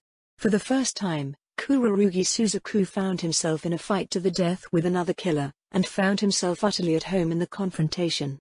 Always the traitor, even to myself. Abruptly angry at himself for finding even a moment of comfort, he fired another burst with a quick pull clench of his finger, squeezing not jerking. The rage in Chihiro's eyes slipped into the shocked agony and awareness of her death as his bullets pulped her face, reeling back as cheeks and jaw vanishing in an explosion of splintered teeth and pulped meat. Charging into the cloud of aspirated blood, carried by an unstoppable momentum, Suzaku caught a last moment of awareness from Chihiro in an instant of fragmentary eye contact as he slammed into her at full speed. For the second time that day, Corporal Kururugi's vision disappeared in a starburst of white light as his head slammed forehead first into Chihiro's. He was yelling, but he didn't know what he was saying, what he was doing, just that there was an enemy before him and she needed to die for her failure to kill him. Was dying. Had died. Died in his arms, died in his hands, died under his croaking screams and incoherent demands, shouted down into her wide brown eyes, pretty eyes, dead eyes absurdly untouched in the intact upper half of her face. Hands were on his shoulders, lifting him up, pulling him back, and almost sending him toppling to the ground as wave after wave of deferred agony assailed him. His whole head was a burning star with 3 hateful poles, the 2 head wound joined by his forehead aching from the impact, but some part of him recognized that the hands were those of his men, his comrades if he dared, and that he was safe. Corporal Kururugi Suzaku sagged, almost collapsing to his knees as the last of his adrenaline spike ebbed into nothing before his men, Eugene at his right, hauled him back to his feet. Someone. His voice was a ghost, thin and reedy and whistling. Someone get my phone. It's in my left pocket. A searching hand thrust in, withdrawing a moment later with the cell phone in hand. Corporal Kururugi grunted out the passcode, and then added, "Call Inspector Garcia. His contact is listed as Nelson. Call him, and tell him." He looked down at his feet, at the suddenly all-too-human corpse of Tanaka Chihiro. Her eyes, a warm chocolatey brown already glazing over in death, smiled back up into his from the remaining half of her face. Dimly, he noticed that she'd had more grenades, a whole belt of them, with the pins tied together with a daisy chain of wires, the braided cord of which hung to the side, ready to be pulled. If I had been just a bit slower. If she had been just a bit further back inside the belfry. Call him and tell him the Yokohama sniper is dead. Corporal Kururugi. No, Suzaku commanded, pushing the sense of overwhelming longing and keening despair down with the dead woman as he turned to grin Nelson's smile at Eugene. We did it. We got her. Stee. He swallowed. Stick with me. I'll need you. We'll need you. Not the end, not a beginning. Just another step of the plan. July 20, 2016 ATB, Naka Ward, Hiroshima Settlement. 1000. Inspector Garcia had moved mountains in weeks, and the area administration still didn't know what hit it. In June, Area 11 had been an exclusive fiefdom of the secretive and moribund Geass, the great traditional rival to the Bureau of Investigation through the long years of the Emblem of Blood. No more. One of the first lessons on the art of the interrogation Inspector Garcia had taught Corporal Kururugi was the importance of information and the appearance of information. A suspect who thinks you know everything already will be much less cautious than a suspect who knows you're just groping around in the dark, the bureau man had instructed. If you don't know anything, come in with a thick file of blank paper, just as a prop. But, if you know one thing, make sure to capitalize on it. As soon as the suspect gets confident about your ignorance, spring it on them. Once their illusion of invincibility falls apart, they'll panic. Corporal Kururugi had, from his convalescent bed, watched Inspector Garcia pull the same trick on the entirety of the area administration, most especially on its leader, the vice-regal governor Clovis La Britannia, third prince of the empire. Unlike the other officials who had consented to media interviews during the height of the Yokohama sniper attacks, Nelson had known exactly how to handle the aftermath. He had, after all, always been convinced that between his counterinsurgent experience and Suzaku's own abilities, bringing an end to the sniper's reign of terror was only a matter of time. He had told Suzaku as much on his hospital bed on the first day he was allowed visitors. When the news of the sniper's death had broken, it was Inspector Garcia informing the media of the development in the name of the Imperial Bureau of Investigation scarcely minutes after he had informed the administration itself, thereby guaranteeing that the Bureau's narrative would get a running start. When other officials had been asked for comment, they had barely been able to splatter general assurances and tritely arrogant soundbites. When the press had called on Nelson, he'd freely offered plenty of juicy details about both the incredible actions of our dutiful honorary brothers and the badly mishandled investigation conducted by the Directorate. When the announcement had come that Inspector Nelson Dutra Garcia, agent of the Imperial Bureau of Investigation, would be promoted to Special Agent Garcia and put in charge of the embryonic Area 11 field office, everybody seemed to just accept it as the natural conclusion. Of course the Bureau should open its first office in the new areas in Area 11. The Sakuradite reserves made it the newest and grandest gem in Britannia's imperial diadem. Of course they should be put in charge of anti-insurgency operations. Wasn't that what the Bureau had mostly handled, over the long years of the Emblem of Blood, and hadn't they proven their competency time and time again in the old areas? Information and the appearance of information. Special Agent Garcia had even displayed magnanimity in victory, or so the public might believe. Instead of insisting that the new field office be headquartered out of the area capital in Tokyo, right on the doorstep of the DIS branch installed in the Viceregal Palace, he had accepted a location in the Hiroshima settlement, at the extreme southern end of the central island of Honshu. The general public might take this as a sign that the new darling of the area was trying to reduce the DIS's embarrassment by giving the senior intelligence service some room to breathe. Corporal Kururugi knew better. And, true to his promises, vocalized and implied, Special Agent Garcia had not forgotten about him. The paperwork permanently transferring him to a newly established militia unit under the authority of the EB went through with incredible speed. Never mind that the Bureau hadn't had such units since the worst of the Emblem of Blood, when insurgencies had raged across the old areas as the Britannians fought amongst themselves. No less a seal than that of the office of the Prime Minister adorned the charter of the new unit. Command was still sadly unthinkable. A unit made up purely of honorary soldiers and police would have represented a massive political vulnerability for the fledgling Bureau field office. Besides, Special Agent Garcia explained during a subsequent hospital visit, you almost never want to be the nominal commander, Suzaku. Yes, you get the recognition, but you also lose a great deal of your freedom to operate on your own initiative. The real trick is to have someone who can misdirect attention be the public face, while the real operators handle the serious issues from a position safely out of sight among the ranks. But you're in charge of the field office now, Suzaku had retorted. Where does that leave you? When you're as handsome and capable as I am, Garcia smiled charmingly, an expression Suzaku now recognized as his reporter smile. A cipher would simply be gilding the lily. But, alas, despite your new scar, you're not pretty enough to manage that. So, congratulations, Sergeant Kururugi, on embarking on your fresh new career of puppeteering gullible officers. I've already got some experience with that, Suzaku confessed, remembering how easy it had been to play on Lieutenant Rockwell's ethical misgivings. Have you seen the kind of officers who get sent to honorary legions? Nelson had laughed at that, and promised more of the same, but with lieutenants who have a greater understanding of their place in the pecking order. Which was how Sergeant Kururugi Suzaku had found himself meeting Captain Edwin Dreyer, the newly appointed commander of the Imperial Bureau of Investigation's Counterinsurgent Branch Area 11, EB Coin 11. And, also known as the Yokohama Scouts, thanks to Nelson's accidental use of that name in an interview. Ah, Kururugi, Captain Dreyer greeted him as he knocked and entered the office. What's the word from the special agent? Approval came in from Pendragon, sir, Sergeant Kururugi replied, handing the printout over, along with the envelope it had arrived in. We're to fly out on the 20th from Tokyo. Once we hit Newcastle, there will be buses waiting to take us to the school in Guayaquil. Expected start of training is listed as the 22nd, so it looks like we'll have a day to recover from the flight. Capital. The Britannian replied with a hardiness that Kururugi could hardly tell was forced. The watchfulness in the man's eyes gave him away. Dreyer knew his place indeed. And just on time too. You've finished with your recruiting, haven't you, Sergeant? All 25 of your lads, ready to be all they can be?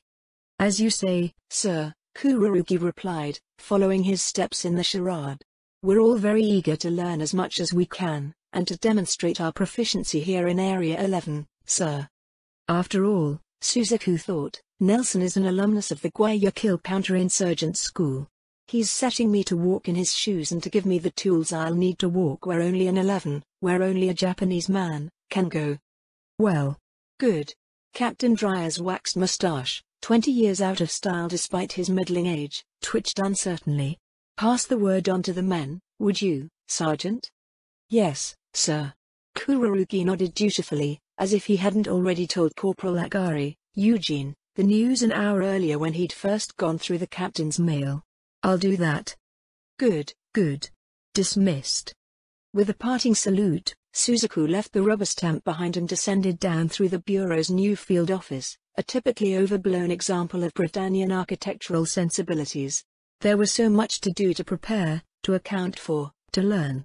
And he wouldn't waste this second chance as a leader. He'd sworn as much, first to himself, and then to Nelson. He had a people to save and an area to secure.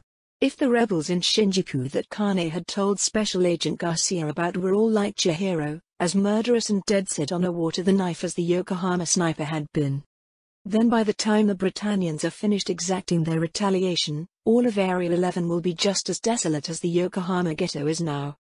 He stopped for a moment, halfway down the hallway to the stairs, and shivered at the thought. Once the Britannians' initial wave of relief at the end of the sniper had subsided, their rage at ever being threatened had boiled up with a bloody froth the likes of which Suzaku had only ever seen before on a much smaller scale, back on Christmas. At least this time they spared the honorary districts, he told himself. It meant something, that honorary soldiers bagged the sniper. I meant something. And bad enough that the terrorist forced the Britannians to practically depopulate an entire ghetto.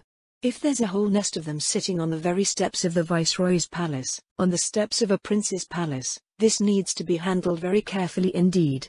Otherwise, there won't be a Japan left for me to save. The last time the Japanese were accused of killing a prince, we lost our freedom. If another prince dies here... Sergeant Kururugi shivered at the thought and resumed his walk towards the barracks at double speed. He couldn't let that happen.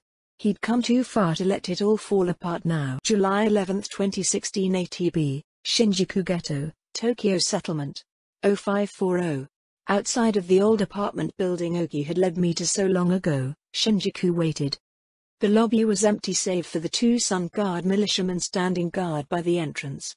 The broken doors of old mailboxes yawned open from the wall. The street outside was uncharacteristically thick with loitering men and women. Any crowd in this otherwise quiet corner of Shinjuku was uncharacteristic in general, but I had ceased to be surprised. A crowd much like this one had greeted me along with the sun each morning for the last several days, ever since the news of Chihiro's identification and death had broken. Word of the 2-day-long massacre and forced deportation had only swollen the anxiety-ridden ranks. As I stepped past the guards and through the door, I felt the pressure of the crowd's undivided attention settle on my shoulders. Men and women, young and old, all stared silently at me. While the noise of a city rising for work seeped in from the surrounding streets, a brittle quiet reigned here, in front of the apartment building where Ogi and Naoto had offered me a home so many months ago. Brothers and sisters. My eyes swept over the attentive crowd, picking out familiar faces in the grey light of morning. There stood Takahiro, the never-ending font of youthful enthusiasm, flanked on either side by his friends, Rin and Miyu. The trio of youngsters stood silent and still for once, their faces drawn. 2 rows back stood Kaho, the long-suffering girlfriend of Train Spotter, better known as Yuji, who had joined me in ambushing a convoy of nightmares, holding her toddler in her arms. Next to her stood a grey-faced Mrs. Maki, whose children Ogi had once tutored. So many tired faces, speaking of sleepless nights. Everybody knows what has befallen Yokohama could just as easily happen here, could happen to them. They have all come together to find solace, and so they have come to me once more. A crowd is made up of individuals, all drawn together as their individual wants and needs coincide into a greater goal. By pooling their strength and speaking as one, they advance on their shared objective. In the wrong hands, a crowd can easily become a mob lashing out with unthinking violence. How fortunate that they are in my hands instead, and that it is up to me to set their objective. Brothers and sisters, I repeated, raising my hands up and outwards as the energy of the crowd's attention filled me, palms tilting towards the crowd as renewed certainty ran through me, before snapping them into fists and thrusting them skyward, ready to speak. Good morning. Japan lives. Banzai. The cry went up from the throats of the multitude thronging the street, their fists joining mine in the sky. 10,000 years. Yes, I called out, the cheers cutting off immediately as the crowd strained to hear me. The Japanese people are still strong, still fierce, still proud. No matter what insults are heaped up on us, no matter the abuse, no matter the murder of families and friends and parents and children. 10,000 years, brothers and sisters. 10,000 years would not be enough to make us forget the pain, the loss, the cruelty inflicted on thousands for the crimes of one. An ugly murmur of agreement rose from the crowd, and I nodded firmly back, establishing solidarity with their loss. I'd had a hand in causing it, after all. Unintentional or otherwise. I should have murdered Chihiro myself while I had the opportunity. Brothers and sisters, I called out, sweeping my gaze across the crowd, I will not deceive you, bad days are coming. The silence was back, as was the intense sense of focus. Glimmering eyes stared out from grey faces, every line trembling with anger and pain. Yes, bad days are coming indeed. Things will get worse before they get better. But, I smiled conspiratorially at the crowd, you already knew that, didn't you? A wave of nods and a few chuckles rose in reply, and I gave them a moment to express some of the tension, allowing the momentary laughter to fade.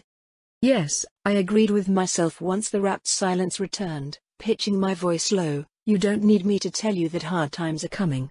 Hard times are always coming. Hungry times, trying times. I smiled back at the crowd again and took a step down from the lobby entrance, so I stood only a single step above street level. I knew that some of those in the back would have to crane over shoulders and heads to see me, but today I wanted to remind the Shinjuku crowd that I had risen from the same street as they had. I was one of them, not just an authoritarian voice from above. Above all else, I had to be beloved by Shinjuku, by the hard-scrabble men and women of the tenements and streets, if not by its power brokers. In the hard days ahead, I would need that love. It would be the coin I would spend to buy their sacrifice. But, I continued, letting my gaze soften as I stretched out my hands towards the crowd, adults and children alike reaching back out towards me in a sea of mute pleas for reassurance, I also know that you, the people of Shinjuku, know how to endure the unendurable without letting the Japan in our hearts die. I sought out the eyes of individual members of the crowd, letting them read in me my bona fides, my own life of trauma, and saw their acknowledging nods.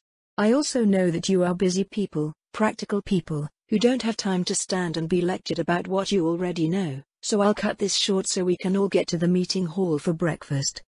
A ragged laugh burst from the crowd at the mention of food, as well as scattered applause. I smiled, again letting the tension soften, before raising my hands once more towards the overcast skies, drawing all attention back to me. Hard times shall be upon us. And now my voice was a clarion call, cutting through the hearts and minds of the people like a scythe. But we will rise to the occasion, brothers and sisters. You are angry, keep that anger alive in your hearts, and know that your enemy thinks you weak and beaten. You are grief-stricken, take the time to grieve, to share memories of the dead with the living, so their names will live on. We might join the dead soon enough, but our names will live on and one day be spoken again by Japanese tongues under a Japanese sky. Until then, work hard and train harder. Our time will come soon, brothers and sisters, and I expect everybody to do their duty below the rising sun. For when that time comes, we shall rise up and return this injustice so harshly foisted upon us 10,000-fold. Once more and again. Long live Japan. Long live her people. Death to our enemies. Long live Japan. Long live Japan. Long live Japan. The lingering ghosts of night shaken off at last, the crowd began to dissolve as its members ambled off towards the meeting hall for breakfast and work assignments. The noise level began to swell and rise as conversations broke out between chatting friends or chiding parents trying to herd children off to get food before their lessons. No trace of the earlier silence remained, save in a tiny pocket around me as a few stragglers hung back, clearly hoping for a private word. I looked past them, out over the column of retreating backs, and found myself wondering how many more speeches I would give out under the open air before such gatherings became death sentences. If the Britannians turn their gaze upon us in earnest and start using artillery to shed any large concentrations of 11s, the time for speeches will already be over. But, I told myself, turning to look back at Youjo, my bodyguard for the day, that's a consideration for the future. Time? I asked, mouthing the word at Youjo, who consulted her watch before slashing the air in front of her. Half an hour left, apparently. Just a moment then. I nodded to Youjo, who stepped forwards flanked by the guards as I slipped back away through the door, retreating into the lobby. The commander is taking a quick break. If you have questions or concerns, please form an orderly queue here. We will. The door swung shut behind me, cutting off the sounds of the street. Knowing that I was still visible from the outside through the broad windows by what had once been a receptionist's desk, I kept my back straight and my pace unhurried as I turned the corner and stepped into the first-floor apartment my bodyguards had appropriated for their guardroom. Safely out of sight, I closed my eyes and tried to feel my fingers. They were completely numb, as if I had left my hands in an icy stream for an hour. Similarly, the only thing I could feel below my knees was the dim awareness of the pressure exerted by my own body weight. Just what would Ogi say if he could see you now? I scolded myself as I picked my way over to a chair, practically collapsing down onto the uncushioned wood. Bad enough that you forgot dinner last night, worse still that you only managed 3 hours of sleep, but keeping your enhancements running practically all day yesterday only to spin them back up on first awaking? Well, that particular bill was coming due. My enhancement suite, a polite term for a collection of stripped-down imperial spells bashed together, gave me the physical and mental edge I had required for survival as a child laborer. The enhanced reflexes and improved mental processing my magic provided me had likewise made me a force to reckon with during the hit-and-run raids I had conducted in the mountains of Nagano and the tenements of Shinjuku. Not without cost, though. A wave of disorienting fatigue slammed over me as the weight of sleepless nights tried to drag me down. Eyes slamming shut, I clenched my teeth as pins and needles exploded down my arms and throughout my legs, the sudden sensation almost agonizing after hours spent numbed on magical analgesics. My back hurt, my eyes burned, and I was so hungry. Blinded as my eyes dilated open, unable to handle even the minimal light of the ersatz guardroom, I grabbed the wooden lip of the chair with both hands and squeezed down, trying to anchor myself in a swirling audiovisual mess of stimulation. The deferred emotional reactions were the worst part of spinning down, though. When I was enhanced, everything seemed so clear and easy to understand. Plans appeared almost fully formed before me, the correct and rational decision always ready at hand. Now, all the stray thoughts and tangents rampaged over my tired synapses as the highs and the lows previously smoothed out into minor dips or hills expanded into fissures and peaks. Somewhere, a door opened. I heard footsteps approaching me, but couldn't find the will or the capacity to react. Exhausted and unenhanced, I was all but sapless, incapable in my weakness. "Good morning, Commander." I couldn't see her through my watering eyes, but I knew that somewhere in the room, Tanaka Chika stood. "You don't have time for breakfast, I think, but I brought you an apple." She paused, evaluating my state. "I'll cut it up for you." My exhaustion was so great that I could barely muster any concern at the thought of being helpless and alone in a room with Chihiro's little sister even as she pulled out a knife. I'm used as the sounds of chopping began somewhere off to my left. "You simply know that Chika is nothing like her big sister. You have nothing to worry about." If I could, I would have laughed scornfully at that second assertion. I had no end of things to worry about. But, I would freely concede that Tanaka Chika, Ino's devoted assistant, was nothing like the bloody-handed butcher who had condemned some 30,000 of our countrymen to death for absolutely no gain. 30 Britannians. 34 honorary Britannians. And consequentially, 30,000 of our own. Chihiro, you damned fool. And I'm equally the fool for letting you off your leash. I would have killed those Britannians myself, given the chance, and already my operations have led to the deaths of far more of the invaders than your paltry trick. But every risk I took was calculated towards the accomplishment of an objective, no matter how shrouded my reason. But subtlety was never acceptable to you, was it? Thankfully, Chika had not been in the room when the news of the official Britannian prescription against Yokohama Ghetto arrived 4 days ago.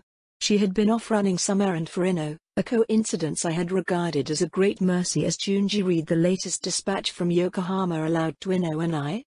Less mercifully, Chika had been in the room when the news of Chihiro's unmasking had arrived 2 days before that, slipped quietly in front of me by a wincing Junji Asano, and I discussed the latest district allocations with the Leadership Commission. Chika, serving as our stenographer, had dutifully noted the moment when I called for a quick break in the official minutes. "I understand," had been the 12-year-old's only response when I took her aside to explain that her elder sister had been discovered on her mission, her voice solemn and her eyes knowing. "She won't be coming back."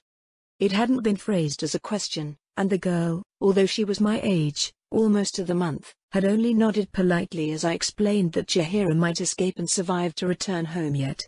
Perhaps after losing her parents and who knew how many friends to the Britannians, Tanaka Chika had grown understandably fatalistic. Perhaps she had been savvy enough to realize that I would kill Chihiro if she ever showed back up in Shinjuku again after abandoning her mission in favor of an independent month-long killing spree. Perhaps Chika had put herself in the shoes of a fellow orphan and found something in me that she understood. When the news of Chihiro's death had arrived, as we all knew it would, Chika had shown little further reaction to the news of her big sister's fate. She had only asked Ino to be excused for an early lunch before quietly slipping away to some private corner.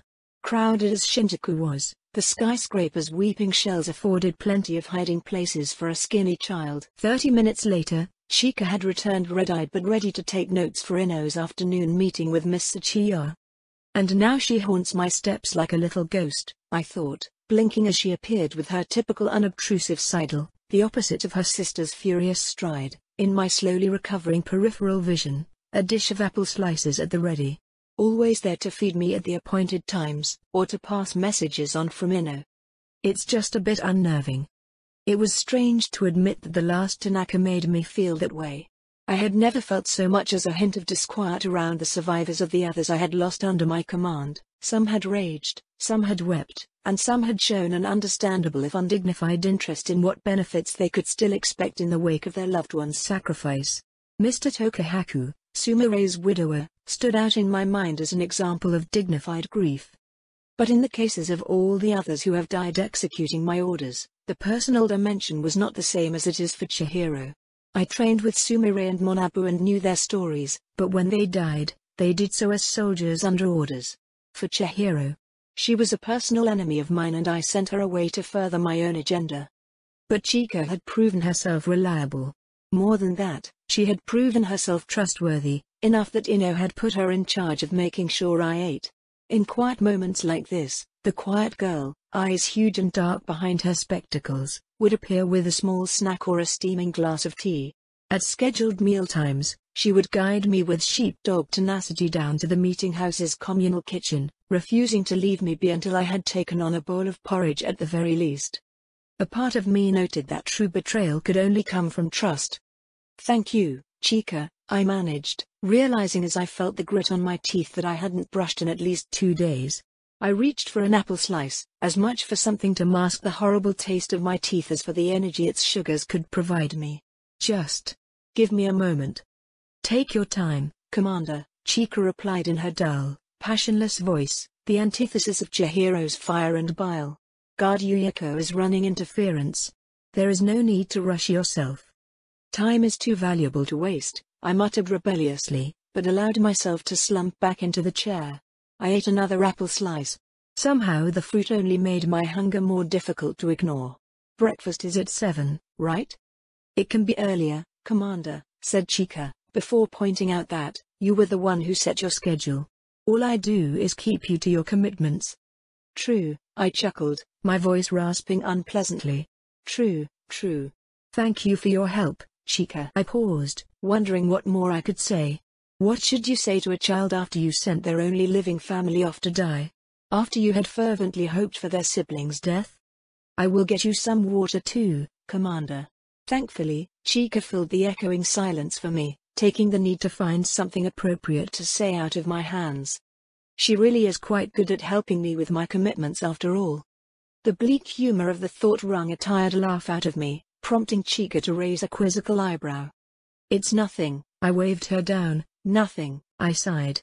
It seemed so patently unfair that the day had only just begun and I already felt so tired. Well, no need to keep them waiting any longer, I suppose. With a deep breath, I closed my eyes and I reached down into myself, down to where the magic went. The formulas flickered through my mind, their equations as familiar as well-worn boots. Where had my exhaustion gone? Where was the fatigue that had felt so crushing, all of the emotional surges that racked me like a ship caught far out from shore? As my eyelids flicked back up, the world shone. Destroyed, and remade anew. Sheikah stood before me, somber as she watched me hop to my feet, momentarily ecstatic as new life surged through my veins. I smiled at her. "Thank you, Sheikah. I'll be by for breakfast soon. Make sure the kitchen sets a bowl aside for me, please." With a jerked nod, Sheikah turned on her heel and vanished, ghosting out of the room, leaving only glimmering apple seeds behind as evidence of her passing. Fully spun back up, I stepped past the trio of sun guards in front of the apartment building and down into the street itself, down on equal ground with the queue. I smiled at the first of my waiting constituents and dipped into a polite greeting bow. "Good morning. How can I help you?" Each of the 4 subsequent conversations followed a similar path, a polite greeting paired with a compliment about my impromptu speech, vague statements about how wonderful Shinjuku was looking these days, and finally some mention of the particular issue or complaint that was the speaker's supposed reason for lingering behind. Those complaints were, to a one, incredibly trite and minor, almost irrelevant. They were also not the reason for the conversations. No, that particular truth was layered throughout all the rest, through the meandering anecdotes and forced laughter. It was the quiet, desperate need for some reassurance that things weren't really as bad as they looked, that I as the closest thing to an authority figure left in Shinjuku had some plan up my sleeve to keep Yokohama's fate from finding a home in the Tokyo settlement's ghetto. I was careful to make no promises. As the last person waiting to speak with me stepped forwards, Yuyuko tensed beside me. I heard the 2 door guards approaching as well, leaving their posts to back up my bodyguard. I could almost see their hands drifting towards their pistols, ready for trouble. Masatsugu had clearly gone out of his way to warn the rest of the IAF about Councillor Nishizumi Tsutsumi. I turned and gestured for the guards to return to their posts, and glared at Yuyuko until she took a reluctant step back, before turning to bow a greeting to the Councillor for Central Kamiuki. "Councillor Nishizumi. What can I do for you, the Council of Notables, or possibly Kamiuki this morning?" "Commander," the one-time legitimate businessman rumbled in return. "It's good to see you again." As our previous meeting had concluded with mutually unsubtle jabs, the manifest dishonesty almost brought a smile to my lips. After dealing with the upheaval left in the wake of the almost stupefying act of mass slaughter so recently perpetrated by the Britannians, it was almost refreshing to return to the usual sleaze of politics. But, even the notables seemed shaken by recent events. Unlike our previous encounter a mere 2 weeks ago, Councillor Nishizumi had come to my door alone and unarmed, 3 concessions in one act. In the language of power politics, a tongue in which we were both fluent, he was unquestionably assuming an almost submissive role, arriving as a supplicant rather than a rival. That he had waited until the prospective audience of the early morning crowd had dissipated before approaching me furthered that impression. Today, apparently, was not for showboating. "And you as well," I replied, allowing my voice to soften as I threw the man a bone. "If he wanted to deal in good faith, I would happily oblige. I've got a meeting in 10 minutes, so let's make this quick. What can I do for you today?" "Busy morning, eh?" Nishizumi's smile didn't touch the worry dismayingly easy to find in his eyes. "That's fine. I won't take much time. He coughed awkwardly into his hand, shifting side to side. "It's just that. Lately, things have changed." I hummed non-committally, simmering as I nodded, allowing the notable to continue to struggle to find his words. "And of course, the Council of Notables would like some reassurances, I am sure. If this is the Council's attempt to come running to me begging for handouts, or worse yet, demands, after the Britannians just finished murdering a ton's worth of our people, I think I just might enjoy re-educating them on the nature of our relationship." "Not today," Councillor Nishizumi denied, shaking his head. "Look, Commander. I know that there's a bit of bad blood between us, hell, between you and the whole council. But things have changed," I supplied, beginning to see what he was getting at. "But things have changed, the old sailor agreed. And none of us in the council is stupid enough to think that the Britannians give a good goddamn about us, any more than they do about anybody else in any ghetto in the area. An 11 is an 11 is an 11. That's always been the way of things, I pointed out. We've both lived in Shinjuku for years, Councillor Nishizumi, so please, be blunt. What's changed specifically? Blunt, eh? Councillor Nishizumi paused, as if weighing up his words, before proving true to his nature and bull-rushing ahead. Fine. Once you and Kozuki and Kaname flattened all the gangs and started rebuilding Shinjuku, and once you proved you weren't just gonna be another bigger gang, we got. He sagged, suddenly, as if the shame and exhaustion was physically pressing down on his shoulders. Well, ain't no two ways about it, we got cocky. It was like the Republic was back for a bit, you know? We kinda got drunk on the feeling. Thinking the good times were back, that we had power again, that we were in control again. Then, well. He grimaced, shaking his head, we've sobered up now. 30k dead, it's a hell of a smack in the face for us. One we sorely needed. Sobering indeed, I agreed. Not to mention the deportations. Junji's still trying to attach some hard figures to those. Right. He ran a distracted hand through his salt and pepper hair. Right. Well, the council wants you to know that all the normal business is on hold for now. We're behind you now, all the way. You don't have to worry about us. Understand? You weren't behind me before? I almost said before pausing and biting back my initial incredulous response. No, think, don't react. Why this little announcement? On face value, it makes sense. If the Britannians could kill us all, cooperation is the logical response. But why wouldn't he announce that in front of the crowd? A show of unity in the face of the enemy would have been a good PR move. I realized, finally putting the pieces together. The show of humility, the worry in his eyes, the emphasis on personal matters being put aside. What would Nishizumi, a former gang boss, expect from a rival whose power base had suddenly grown and firmed? He would anticipate a revenge attack, the settling of old slights. He saw how the crowd responded to me, and was worried that I would take the opportunity to sweep the board clear of rivals. Caught between the Britannians on one side and myself on the other, knowing full well that the Britannians would just see an uppity 11, he came to submit before I forced the issue. Of course, that submission will only last for as long as his terror of the Britannians outweighs his disdain for my leadership. But right now, as he said, things have changed. You don't have to worry, Counselor, I said, inclining my head to catch and hold his eyes. After all, should the Britannians come here in force, death would be among the least of our concerns if we fail. You have my word that I will do whatever is necessary to keep us from sharing that fate, just so long as I have your full cooperation. I paused for effect before rhetorically asking, do we have an understanding? Councillor Nishizumi sighed, bone-deep weariness worn on his sleeve, yet so too could I see the edge of a smile on his lips. Hey, that we do, Commander, he said with a bitter chuckle. Long live Japan. An hour and a pair of brief stops later, I walked into the conference room I had claimed for my own on the second floor of the Rising Sun Benevolent Association's headquarters, a bowl of porridge in hand and just in time for Lieutenant Ichiya's Board of Inquiry. Not that Lieutenant Ichiya had been informed that this morning's meeting was slated to be her Board of Inquiry, of course, nor that she had even been under investigation. As far as she knew, she was simply coming to the Rising Sun's headquarters to deliver her regular weekly report. It was easier for all this way.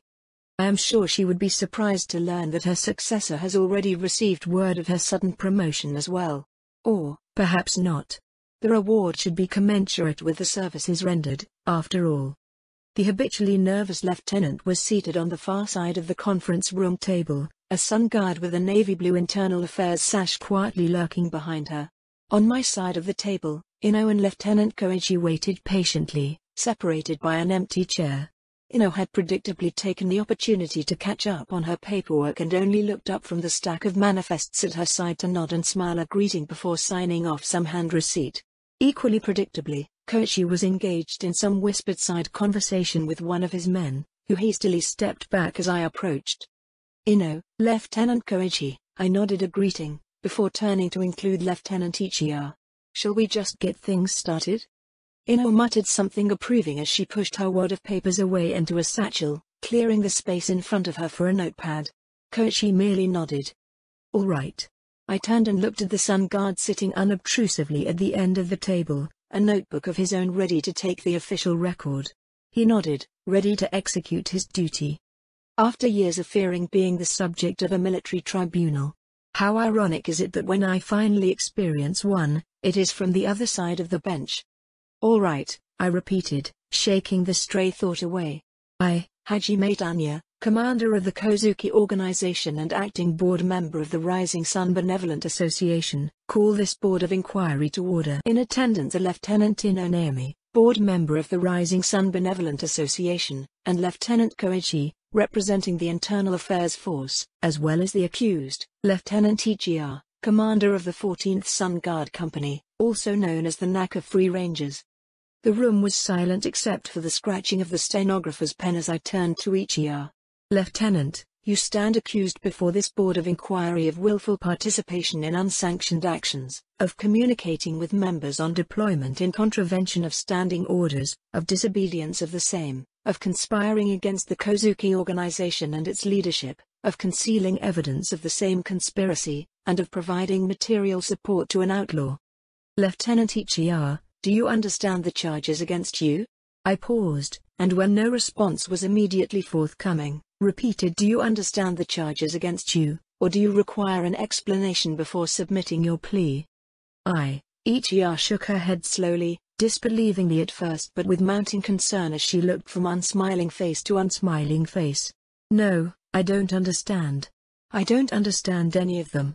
I don't remember seeing anything about any of them written down anywhere. In order, I replied, speaking over her rising panic. Willful participation in unsanctioned actions describes voluntarily aiding an attack or aid not approved by the Triad, or by the Leadership Commission in their stead. Communication with members on deployment is forbidden according to standing orders, on the grounds that unregulated communication could reveal operational details to the enemy. Disobedience is self-explanatory.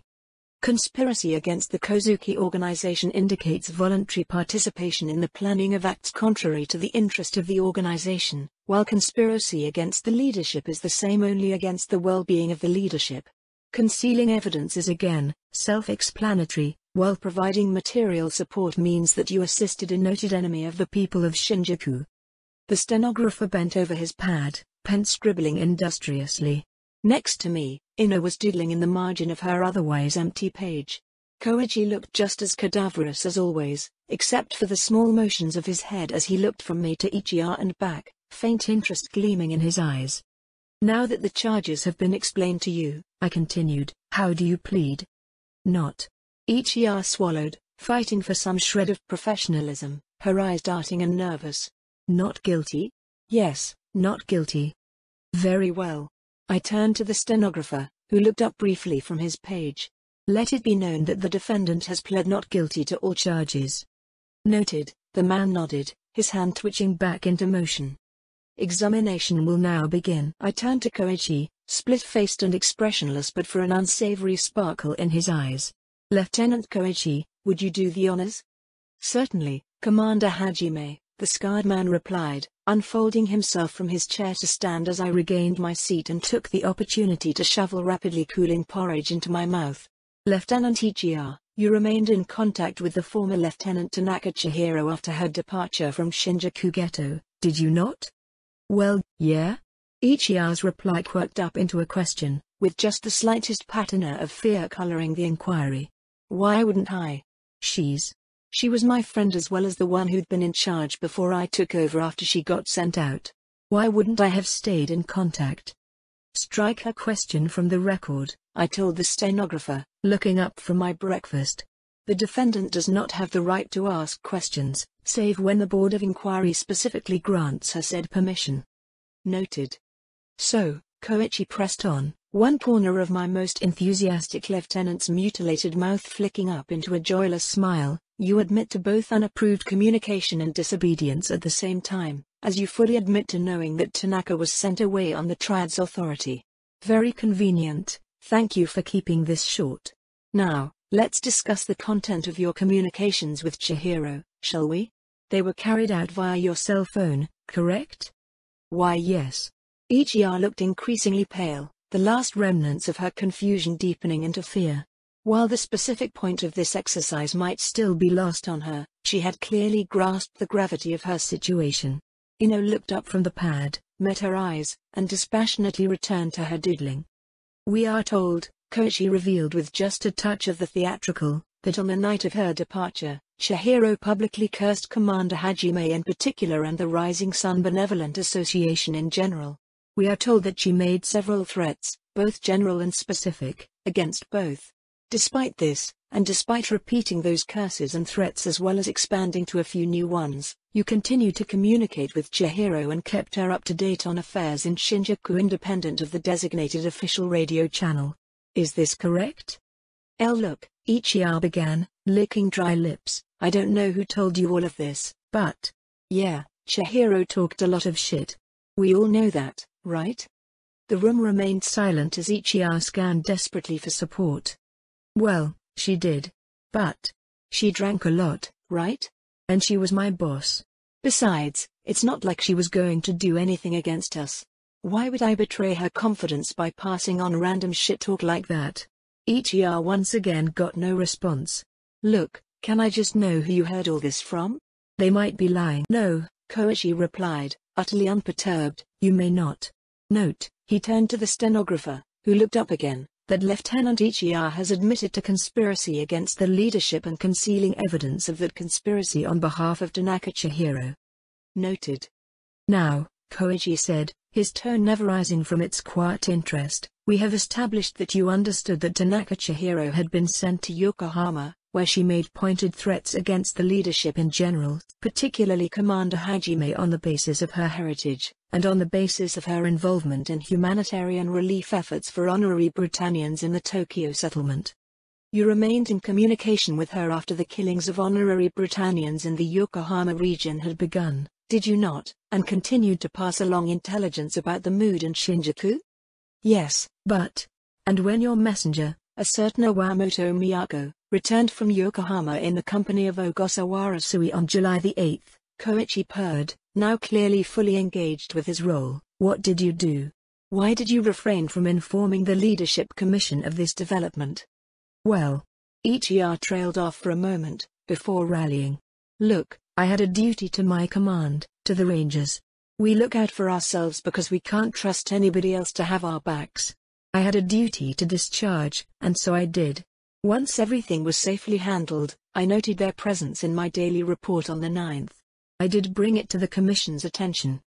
Your report on the 9th was late, Ino interjected, so late that it only crossed my desk the next morning. Your note was a single sentence appended to the end of a paragraph concerned with an unrelated matter. As you are generally a competent officer, Lieutenant, this seems less like a mistake in report structure than a case of deliberate obfuscation. Take a note, Koichi said, turning to the stenographer again, that the defendant has admitted to harboring an outlaw, one Ogasawara Sui, who was declared an outlaw due to her culpability in the so-called Yokohama sniper attacks, an unauthorized spree of attacks on Britannian and honorary Britannian civilians. As the reprisal of these attacks was the mass slaughter of 30,000 Japanese in Yokohama, the defendant has also admitted her guilt on the matters of participation in unsanctioned attacks and of conspiring against the Kozuki organization as well. Well, I said, reclaiming the whip hand of the proceedings as I pushed the empty bowl away and looked up at Koichi, who graciously returned to his seat so I wouldn't have to crane my head up. That accounts for all the charges, I think. Stenographer? Yes. The Sun Guard rose from his chair. On the charge of willful participation in unsanctioned actions, Lieutenant Ichiya pled not guilty and has subsequently admitted without coercion to her guilt. On the charge of communicating with members on deployment in contravention of standing orders, Lieutenant Ichiya pled not guilty and has subsequently admitted without coercion to her guilt. On the charge of disobedience of standing orders, Lieutenant Ichiya pled not guilty and has subsequently admitted without coercion to her guilt. On the charge of... As the stenographer droned on down through the list, Koichi nodding gravely along, Ino leaned over to whisper in my ear. So, we haven't done any of these before, but since this is your show, I take it that you've already got a sentence in mind? My show indeed. Show was absolutely the correct term for this so-called board of inquiry. Ever since Ichiya's messenger, Yumeda Kimi, had quietly made a surreptitious second stop at the Rising Sun's headquarters after reporting in at Naka Street 3 days ago, the day after the news of the slaughter in Yokohama broke, I'd had the show's conclusion firmly in mind. All that had remained was setting up this pantomime of a legal proceeding. I will not allow a second Chihiro on my watch. This disobedience ends now. If I am to wage a war against Britannia, all internal threats must be excised before they can metastasize. And if I am to save the rest of Chihiro's command, their leader and Chihiro's closest surviving collaborator must be dealt with. After all, Sui was both already dead and far too lowly to serve as a sufficient object lesson. Leadership as well as followers would be held accountable. The quiet basement corner Naoto had ordered be walled off back during his private war with the gangs had been my first stop after arriving at the Rising Sun's headquarters. There, under the silent guard of 2 women in internal affairs sashes, Sui had been waiting for me. To her credit, Sui had neither begged my forgiveness nor pleaded for her life. I had frankly anticipated an escape attempt. Surely she knew what was coming, and surely she would react the same way she had in Yokohama after Chihiro's madness had spiraled if the newly minted Lieutenant Yumeda Kimi's report was to be believed.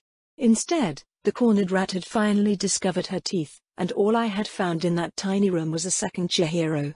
I had listened patiently to her accusations of treachery, of favoritism, and all I could think about was how this woman might have saved 30,000 of our countrymen had she shown this same defiant fire earlier. Technically speaking, I hadn't needed to pull the trigger myself.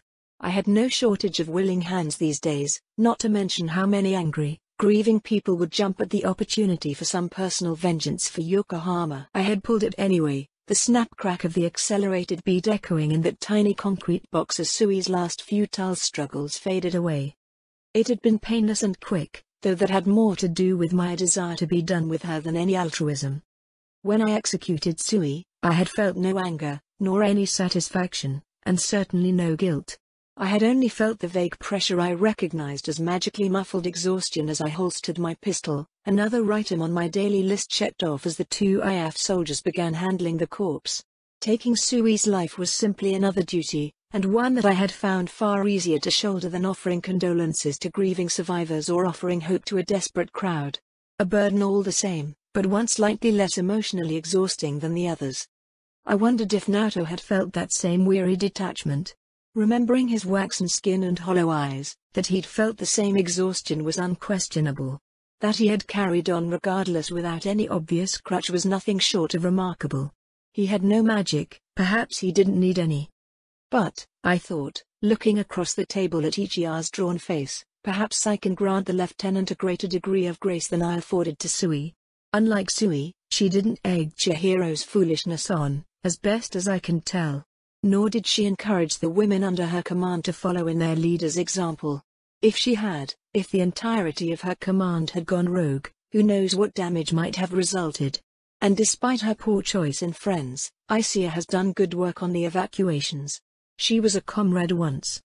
My train of thought continued, but now, an example needs to be made.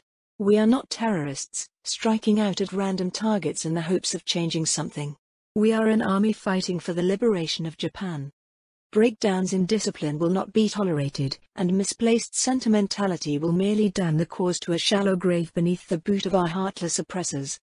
Yes, I whispered back without looking away from the stenographer, nodding as he read the finding of the penultimate charge. I have a sentence in mind. Tanya. For the first time since the board began, Ina looked. Not uncomfortable, but perhaps conflicted. Are you sure about this? The phone, the disobedience. This is about Chihiro, isn't it? She's already dead. Nothing you do to Ichiya will change that. 30,000 dead for nothing, I replied, entirely unmoved. This isn't justice, but that doesn't render this proceeding meaningless. After all, unlike theirs, Ichiya's death will not be in vain. Ina held my eyes for a moment, and I did not look away, allowing the rest of the ersatz courtroom to fade away as I tried to convey my sincerity, my vision to her. I must have succeeded, for after a few seconds she slowly nodded and looked away, toward the doomed Ichiya. That, it seemed, was that. At last, his recounting of the charges and the findings complete, The stenographer returned to his seat and I rose again. As the chairwoman of this board of inquiry, I ask for a verbal verdict on the guilt of Lieutenant Ichiya. On all charges, what say you? The formalities, after all, must be observed. Guilty, chorused Ino and Koichi. Ichiya, who had grown increasingly pale as the list of charges she had inadvertently admitted her guilt to was read, swayed in her chair, face ashen gray. And I also say guilty, I echoed, a moment later. As the chairwoman of the board, I name you a dishonored member of the Kozuki Organization and the Rising Sun Benevolent Association for your part in the conspiracy against myself and others. For this, you will be stripped of your rank and your name struck from our membership. For your role in the murder of civilians, both invader and otherwise, I sentence you to death.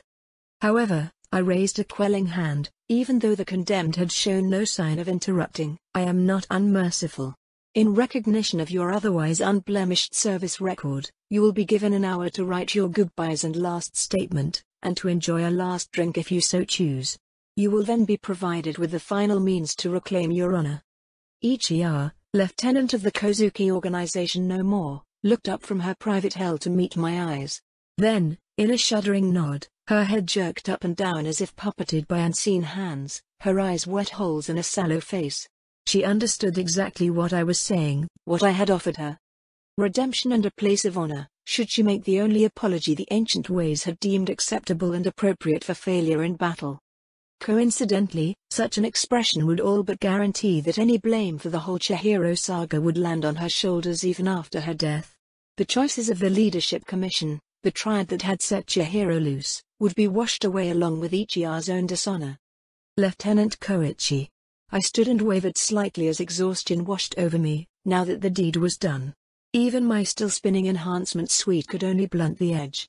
The pressure weighed down on my shoulders like a soaked blanket for a second before I pushed it away. Focus. I had no time to be tired. Already, my mind was turning to the next item on my agenda. My list was long, and every item clamored for resolution, like a flock of nattering birds. One task was accomplished and yet so many more remained. Every time it seemed like the end was in sight, Junji Yorino or somebody else would arrive with yet more reports and yet more work. Good work is rewarded with more work, I reminded myself. And duty is a mountain. I turned from the room, showing condemned and bored alike my back. I had another appointment, and my time here was through. Lieutenant, I leave matters in your capable hands. Please ensure that she has a capable second and a cloth to wash her neck. July 11, 2016 ATB, RSBA Headquarters, Shinjuku Ghetto, Tokyo Settlement. 1130. Tanya, Ogi greeted me, the warmth of his voice only slightly sapped by the crackling static of the radio. It's good to hear from you. How are you holding up? As well as can be expected, I replied, my habitual reserve holding for a moment as I checked that Junji's technician had closed the door behind him. Of course, when my expectations were formed by how utterly exhausted you were when we returned to Shinjuku, Commander Kozuki, that really isn't saying too much. Truth be told, I added, trying to inject a note of levity, I could really use a vacation. Well, said Ogi, and I could almost hear his smile, you'll be happy to know that in the course of our recent expansions that the school now has a nonsen. Let me tell you, Tanya, that nothing takes the edge off a long day quite like a soak. Now, it's no kusatsu, but I'd say it's just about the next best thing. That does sound really nice, I admitted, imagining the feeling of sitting down and steaming mineral water and allowing myself to relax. After years of filth punctuated by freezing cold showers, it sounded like heaven. Someday, perhaps. Someday, he agreed with an air of wistfulness. Not too long, though. After all, nothing's ever certain these days. Who knows when we'll... Well, when we'll no longer have the chance to enjoy another party together, eh, Naoto? Right. Whatever he might have said next disappeared into a burst of static, and I could almost imagine Naoto yawning into the radio receiver. The leader of the Kozuki organization sounded as stressed as always, but that was, unfortunately, to be expected. Like his sister, the elder Kozuki was always prone to overwork. Well, I'm glad to hear that you're doing all right, Tanya. Despite myself, my heart leapt into my throat at the sound of my name.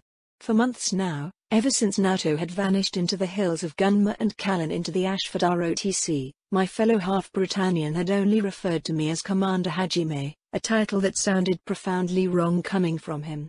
I had reluctantly followed suit, giving him the same title that the people of Shinjuku have given me. Commander Kozuki never rolled off the tongue as well as Naoto's given name did, though. Thank you, Naoto.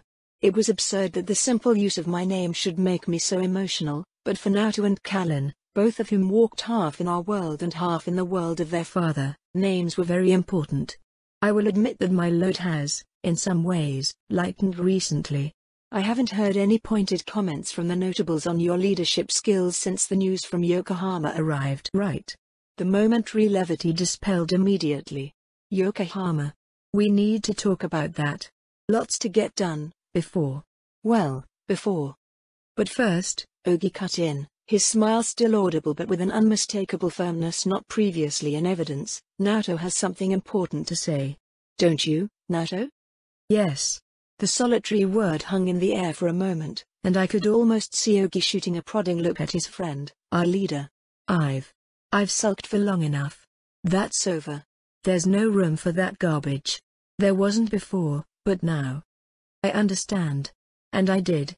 30,000 dead had a way of putting things into perspective. For what it's worth. I regret the pain I brought to you and your mother. If I'd had the time, I would have asked for your input. That, Naoto sighed, that doesn't really help. But I appreciate the gesture. And that, seemingly, was that. On to business, then, Naoto continued briskly, the brimming emotions that not even radio static could entirely hide slipping away with the topic of his sister. We've begun to have a traffic problem. The rattle into Takasaki was pretty visible when we were still passing 700 or so people a week. Too few safe houses with too many people leaving behind way too many tracks. If you want to increase throughput, we'll need more routes. That will take time, though, I noted, not disagreeing with Naoto's assessment in the slightest. Scouting out new way stations, determining patrol schedules, making contact with locals and establishing supply caches. All of that requires time that we don't have. Naoto started. I have a suggestion, said Ogi, accidentally cutting off Naoto's reply. Sorry about that. But, Ogi continued, I recommend looking north to Ibaraki. It sounds like Yoshi's been doing a good job setting down routes outside of Mito, at least according to the reports Lieutenant Junji has forwarded on to us. And Naoto, we have a few friends up near Katashina now, don't we? It's less of a direct route than heading straight through Saitama to Takasaki, I admit, but what if we go on through Nikko instead? Katashina, eh? Naoto mused. Yeah, you could say we have a few friends. Friends? I asked, practically certain that I was missing out on something here. Could you please elaborate, Naoto? I've embraced regionality, Naoto replied, a hint of a smile in his voice, by which I mean, I let nature take its course. Things are. He paused, different out here in the countryside, compared to the city. There's fewer people, but they're spread out over a much larger area, which makes it difficult to centralize. Instead of trying to force the issue, Ogi and I came up with a different pattern. Once a training cohort of recruits from Shinjuku is almost done, Ogi put in, we pair them up with local recruits, or with members of an allied band. Allied bands? I reached for my notepad. Last I heard, you were experiencing difficulties with the locals. When did that change? While the overwhelming violence of the conquest had shattered the old pillars of Japanese society, Britannian negligence had allowed those shards to fuse together into new sources of authority as the people sought order in the chaos. In Shinjuku, those sources of authority had been in large part the gangs, who carved fiefdoms out of the cluttered streets with the tacit support of the Britannian backers who used those gangs as procurers and knee-breakers. Authority also stemmed from local self-defense groups, who all too often became gangs in the fullness of time. Naoto's burgeoning rebel cell could have grown to become one such group. In the countryside, things had taken a different path than in the settlements. Instead of numerous but geographically limited street gangs, a vast mosaic of groups had sprung out of the rural towns and villages of Japan even as the first Britannian surveyors arrived to parcel them out into noble estates. Some of these groups were simple bandits, the country cousins of the old Kokirikai, women and mostly men who took Britannian negligence as license to take out their pain on their neighbors. Others had more closely paralleled Naoto's group and had taken up arms against the Britannians and their collaborators. Most of these groups died quickly as punitive columns swept out of the settlements to burn and kill anything in the offending region. Many of the survivors had found their way to the JLF, but not all. The mountainous central spine of Honshu, running from Shizuoka and Nagano up through Akita, had long been haunted by guerrilla bands that ranged greatly in size and equipment but were generally united in their lack of success. Some had claimed small victories in helping people escape from the estates of the more involved nobles, funneling the refugees either to hidden communities in the mountains or to more laxly governed towns. Others took pride in assassinating particularly hated honorary overseers or policemen, striking back at the Britannian apparatus without provoking a full reprisal. Almost to a one, the existing guerrilla bands had spurned Naoto's offers of cooperation. They had stuck it out alone in the wilderness for years, without Kyoto's support and while resisting the pressure of the JLF or the other 3 or 4 major regional groups to join up. They were dubious, to say the least, of a half-Britannian leader. They wanted to see results before they committed. I wondered what had changed. "That's right," Ogi confirmed, his voice almost cheerful for a moment. "Our efforts have finally begun to bear success. We realized that we had a lot of idle hands, including plenty with specialist skills. It's amazing how much goodwill pitching in can bring, especially when you've got people who know how to get old water heaters working. Everybody likes a hot shower, I suppose." I paused, then asked, "How is Major Onoda taking it? Considering how these new allies are coming to us rather than the JLF, do you see this as a future wedge?" No, I don't think so," said Ogi after a thoughtful moment. "To tell you the truth, I think that we're beginning to grow on the Major. Or, at least, he's seen the value in working with us. He's been increasingly helpful of late. He even wrote back to some contact of his back at his divisional headquarters and, well, let's just say that we've been able to expand our training curriculum dramatically." How much of that is Onoda's changing sympathies, I wondered, remembering the sour old cuss, and how much of that is a result of Kagaya's influence. Doubtless his own ambitions are mixed into all of this as well. "I want to know more about that, but let's finish the discussion of the refugee issue," I said, turning the conversation back. "You pair new graduates up with members of allied bands, and we give them a few weeks of freedom to roam the land and meet people," Naoto replied, smoothly cutting back into the conversation. "Then, they come back and tell me about who they met, where they went, what they saw, and so forth. And then we reach out to Junji, who does his best to scrape together what the Britannians are saying or doing or talking about in that region, and we ask Onoda what the JLF is doing in the same region. Once we've got a pile of intelligence," Ogi put in, "we assemble a group spearheaded by the trainees who went to that region along with whatever refugees want to go with them and send them out with a radio, some supplies, and instructions to set up a camp. Once they radio back and inform us that they've found a foothold and elected a leader from the group of trained soldiers with them, we give them the order to stand ready and a few objectives, but otherwise let them do as they feel best, so long as they keep their heads down." Honestly, Naoto continued, and I could almost see him shrugging, "that's more or less what they would do anyway, and I think it's probably for the best. It preserves an element of control, and everybody knows to keep their hands off the Britannians for now, but it also allows the commanders on the ground to adapt to what they're seeing. Hence, regionalization. And in the case of Ogi's proposed route, Lieutenant Matsuda has control over the region north of Katashina and south of Oz. He's got somewhere around 100 people with him and is partnered with 2 bands, each less than 50 strong, operating independently in the same area." "I see." I paused, fighting against my exhaustion as I tried to figure out what I felt about this development. Only 3 hours ago, Ichiya had shared the ritual last drink with Lieutenant Koichi, who had volunteered to serve as her second, as the consequence of an officer operating without oversight in a manner not dissimilar to that which Naoto and Ogi had just finished describing. Just nodding along to their report made me feel like a hypocrite, condemning one while applauding the other.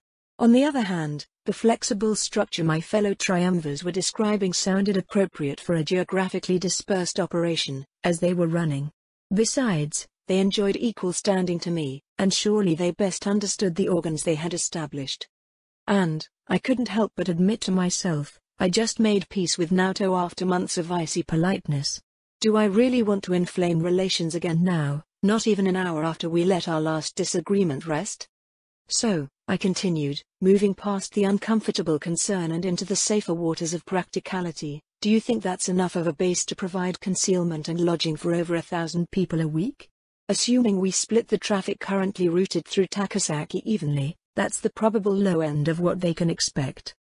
Sounds like we'll need more routes, then, Ogi replied, or maybe more branches coming off the Takasaki and Ibaraki routes. No need for everyone to go to one place before scattering, he reasoned. The conversation continued along that topic for a while longer as we worked out a number of potential routes and, equally importantly, destinations for the people fleeing Shinjuku Ghetto. So far, just over 5,000 people had made the journey from the Tokyo settlement to the hinterlands of Gunma Prefecture, with the very old, the very young, and intact family units overwhelmingly represented in the refugees. While this reduced the at-risk population in the ghetto itself, it meant that the first waves of refugees generally represented a short-term burden wherever they ended up. So far, Naoto had done his best to keep the resettled population spread out across the prefecture to keep that burden as light as possible, but that added a further element of complexity. All right, I said an hour later, leaning back from my desk and massaging some feeling back into my cramping hand. I think that's a good stopping point for today. Ogi, you mentioned that the school is expanding its curriculum? Can you tell me more about that? Not just the curriculum, Ogi corrected, an old yet still vibrant passion enriching his voice as the topic turned towards education, but also the number of trainees, the training staff, and the grounds of the school itself. Well, I replied, smiling at the renewed enthusiasm audible in his voice, tell me more. What have you been up to these last few weeks? All right, so, I decided to shift the entirety of the last 2 cohorts over to Kada, Ogi began, especially as we started getting feedback from your commission in Shinjuku, especially Mr. Asahara, from Captain Yoshi over in Ibaraki, and since Major Onoda started writing to his superiors for more and varied support. Oh? My ears perked up at that last item. That's a surprise. It was less than 2 weeks ago that he managed to shake loose that mortar for training purposes. Perhaps not that big of a surprise, said Ogi, since most of that greater support is, in fact, more infantry mortars. So far, 12 of the Type 16s, 81mm man-portable, have been delivered, along with 600 bombs. They're handy little things, and the current cohort is learning how to break them down, build them up, and sight them in 4 minutes or less. Outstanding. That was good news indeed.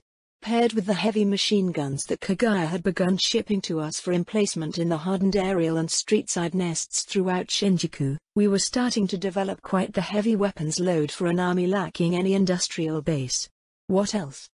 Our good friends in the 3rd Division have graciously lent us a pair of Type 62 heavy machine guns for training purposes, Ogi Riley replied, making his opinion of Major Onoda's parent unit abundantly clear.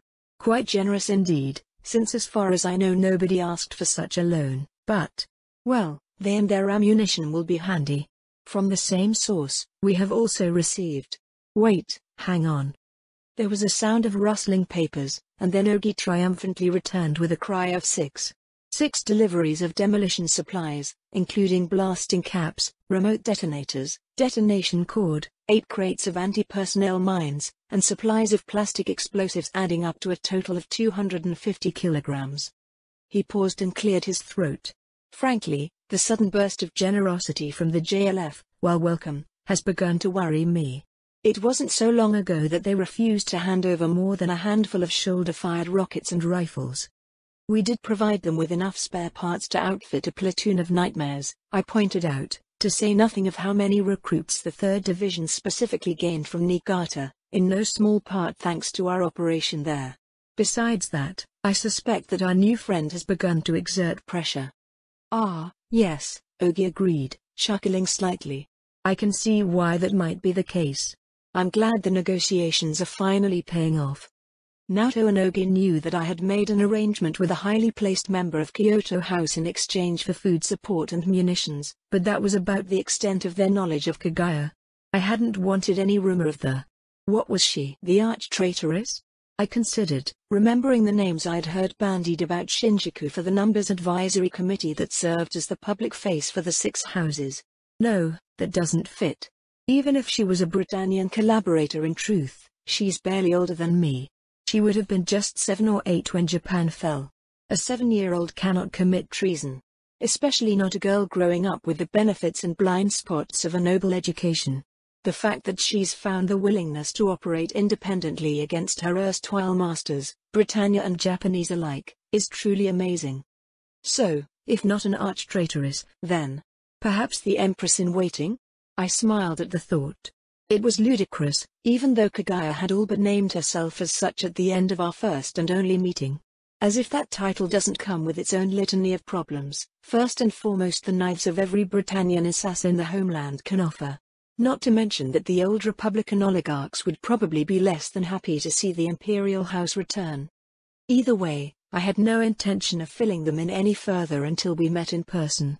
Much as I trusted Junji and his prowess with radios, I didn't want to run the risk of some Britannian signal intelligence officer picking up any hint of Lady Sophie Sumeragi being involved in armed rebellion. Indeed, I nodded at the invisible audience seated 140 kilometers away. But I suspect that you're right to be worried, Ogi. If the JLF was still a state military, I would say that it sounds like they just received funding for the latest and greatest and are clearing stocks to make way for the new model.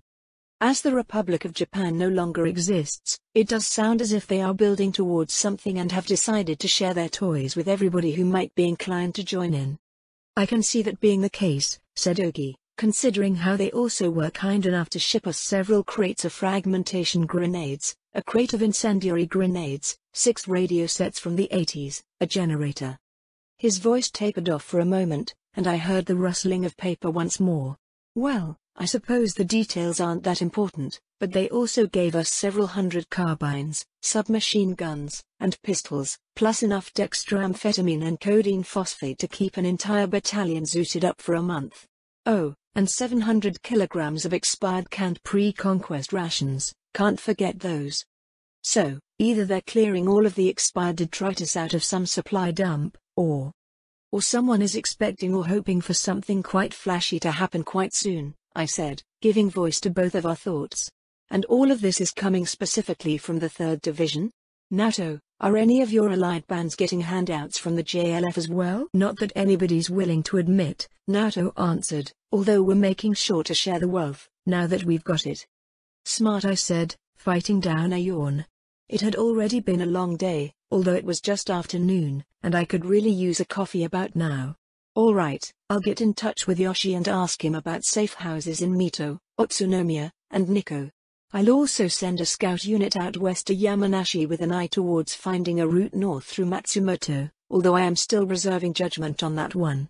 I'm not certain about the wisdom of running a ratlin so close to the Fuji mines.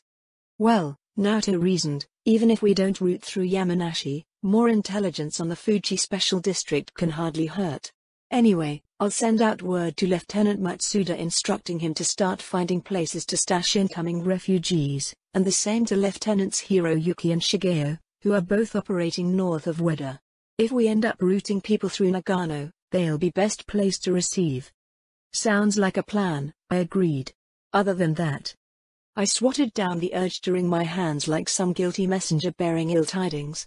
Not that the petty victory made me feel any better about the news I was about to deliver. I took a deep breath. Naoto, I got a call from our producer friend an hour ago, you know the one.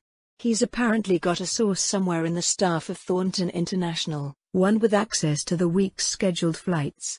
Diathard was snooping into some starlet or whoever who Clovis invited for a visit to the area, but when he got that list he saw a chartered flight out of New Leicester on it. For a moment, all I could hear over the radio was the sound of heavy breathing. My father. It has to be my father, coming to Area 11. The airport at New Leicester is tiny, almost nobody uses it for anything but local flights. For someone to charter a direct flight from there to Area 11? Naoto sighed. It's him, no question about it. Somehow, his sigh, almost of exasperation, failed to set my heart at ease. Will Callan be all right?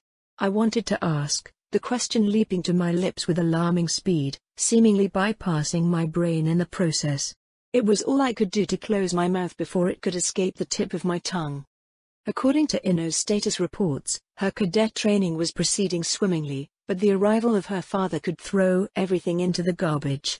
She has a difficult enough time remaining civil around Britannians who didn't have a personal hand in abandoning her and her family to the tenderness of the settlement, asking for her to remain civil and collected in front of her father. The potential fallout from a mishandled confrontation between Lord Statfelt and his rebellious heiress was